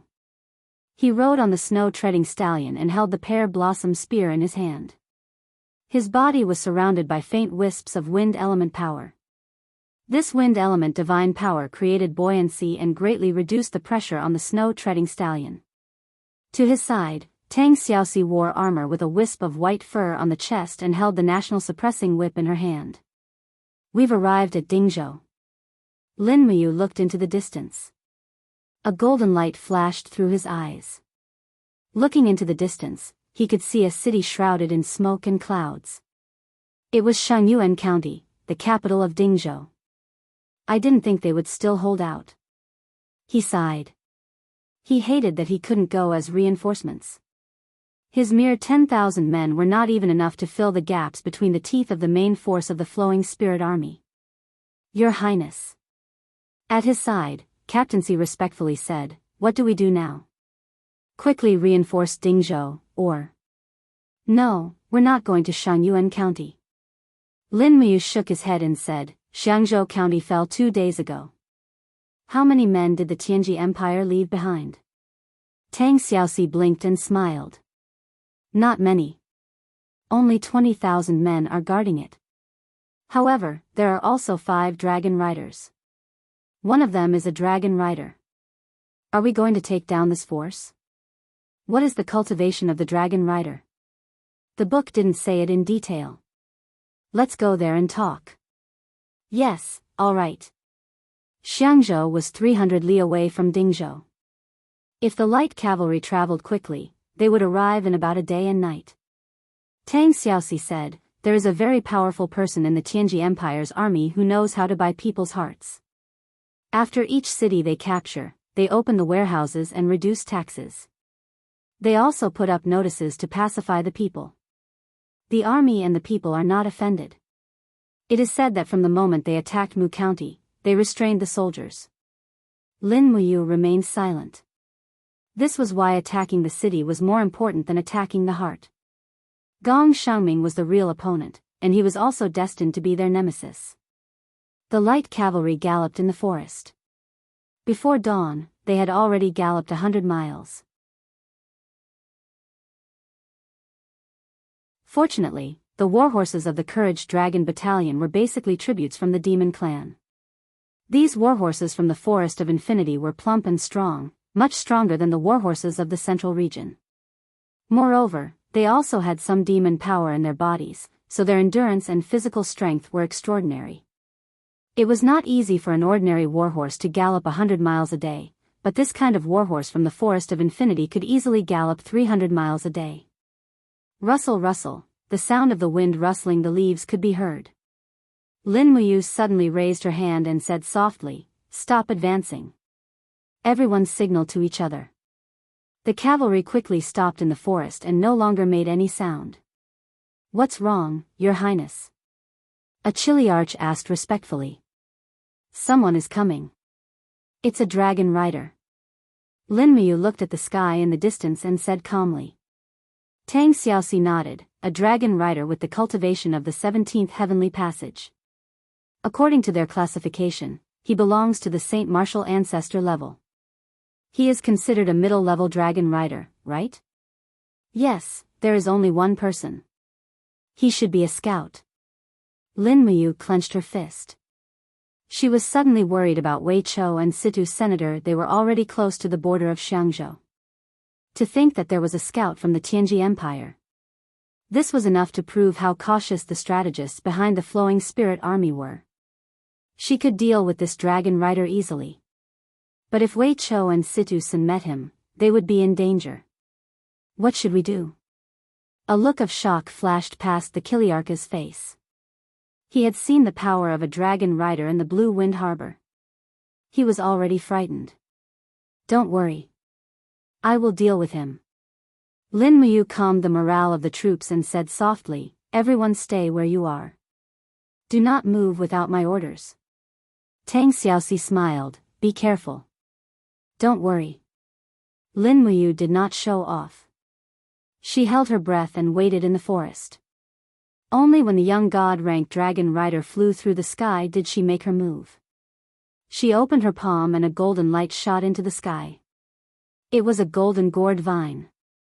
Once the marshal's soul was activated, the power could not hide. "Who?" The dragon rider only had time to shout this sentence before he was unable to move. Both he and his dragon were bound tightly by the gourd vine. Knowing that he had encountered a powerful enemy, he subconsciously let out a roar. Instantly, the azure dragon defense spin blossomed in the sky. It was like an energy whirlpool, roaring endlessly. In the blink of an eye, the gourd vine was torn apart.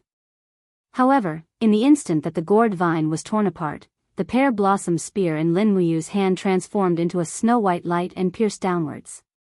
The tip of the spear trembled slightly, and the dragon-taming spear technique's most powerful 12th form was activated. 3 spiraling forces exploded from the tip of the spear, heading straight for the dragon defense spin. Pang, pang, pang.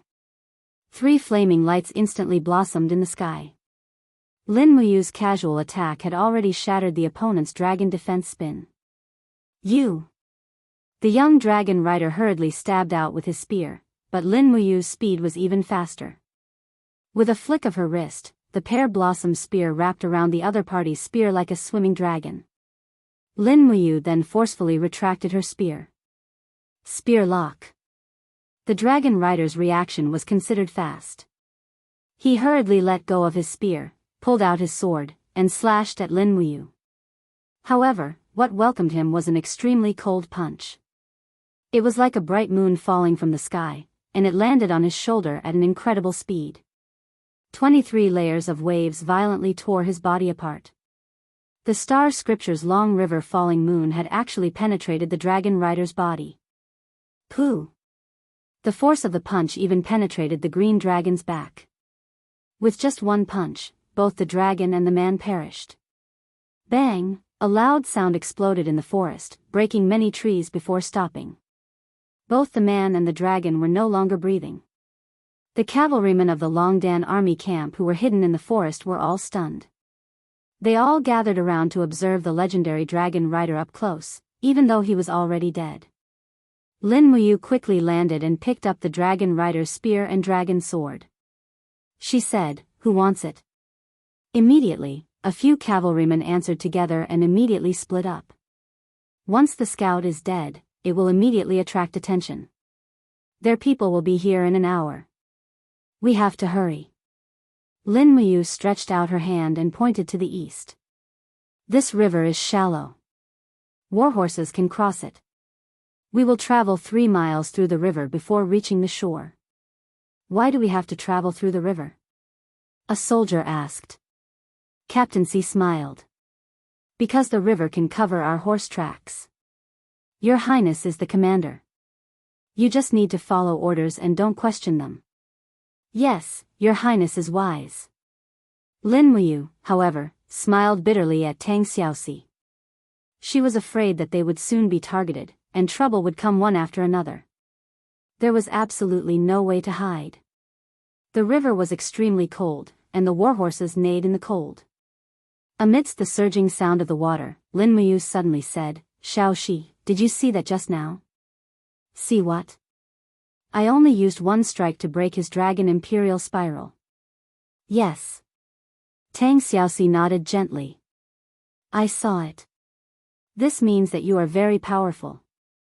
Hee, my Mu is the most powerful. No, I'm not asking you to praise me. I just want to say. Lin Muyu organized her thoughts and said, according to Brother Feng and Wei Chao's description, as long as a dragon knight uses the dragon imperial spiral, he can withstand the bombardment of more than 10 magic crystal cannons without breaking it. I believe that the power of my attack just now was definitely not as powerful as 10 magic crystal cannons. Why is that? Tang Xiaoxi stared blankly for a moment, then her beautiful eyes flashed with intelligence. I know, it's just like you said, dragon crystals are the natural nemesis of magic crystals, so it doesn't consume any energy to resist the explosion of a magic crystal. It's like an iron wall resisting a gust of wind, it's immovable. But it's different to resist your attack. It needs to consume his divine power as well as the physical strength of the dragon. If that's really the case, Lin Muyu smiled. Maybe the empire can be saved. What do you mean? Xiaoxi, think about it. If a group of people randomly shot the dragon imperial spiral with white diamond arrows, how long can the dragon knight last? We've always been too reliant on the magic crystal cannons, so much so that we feel that we need to use them against everyone. We have neglected the killing power of the white diamond arrows at close range. I think we can try. If the white diamond arrows also consume the Dragon Knight's divine power, we can probably find a way to gain the upper hand in the war. Tang Xiaoxi was very excited. That seems to be the case. Mu, you are too smart. This idea has not been tested yet. We need to wait for the next time we fight. Okay. Linghan City, the commercial and military center of the Soaring Sky province. It was also the place where the Marquis of Tranquil Sea, Yao Yuan, was stationed. The sun rose in the east, and after the first ray of sunlight shot out, a new day arrived. A warm breeze blew over from above the forest, and it carried the fragrance of the earth and forest. However, the guards on the city were unable to carefully experience the details of this life, and they were worried about the arrival of the group of ruthless devils from the Darkstone Empire. On the bench, Yao Yuan quietly leaned against it. His injuries were very serious, and his face was pale and extremely ugly. How is the battle? Yao Yuan asked calmly. The vice commander at the side said respectfully with a dark expression, Marquis, our army has suffered repeated defeats. The Darkstone Empire's army has continuously attacked our cities and territories, slaughtered our citizens, and they've even eaten people. All the prefectures and counties have sent us letters requesting for reinforcements. Last night, their main army has already arrived 150 kilometers east of Linghan City. Yao Yuan's expression was gloomy. Is there any other news? A group of exiled angels is helping the Blackstone Empire. It is said that they are divine emissaries sent by the Western God realm. Divine emissaries? Yao Yuan sighed. How can the gods of the upper world participate in the war of the lower world? Do you know anything else? Yes, the leader of these exiled angels is called Xin. It is said that she stopped the Blackstone Empire's army in Dongtian Commandery from massacring a city. Xin? Yao Yuan's eyes lit up.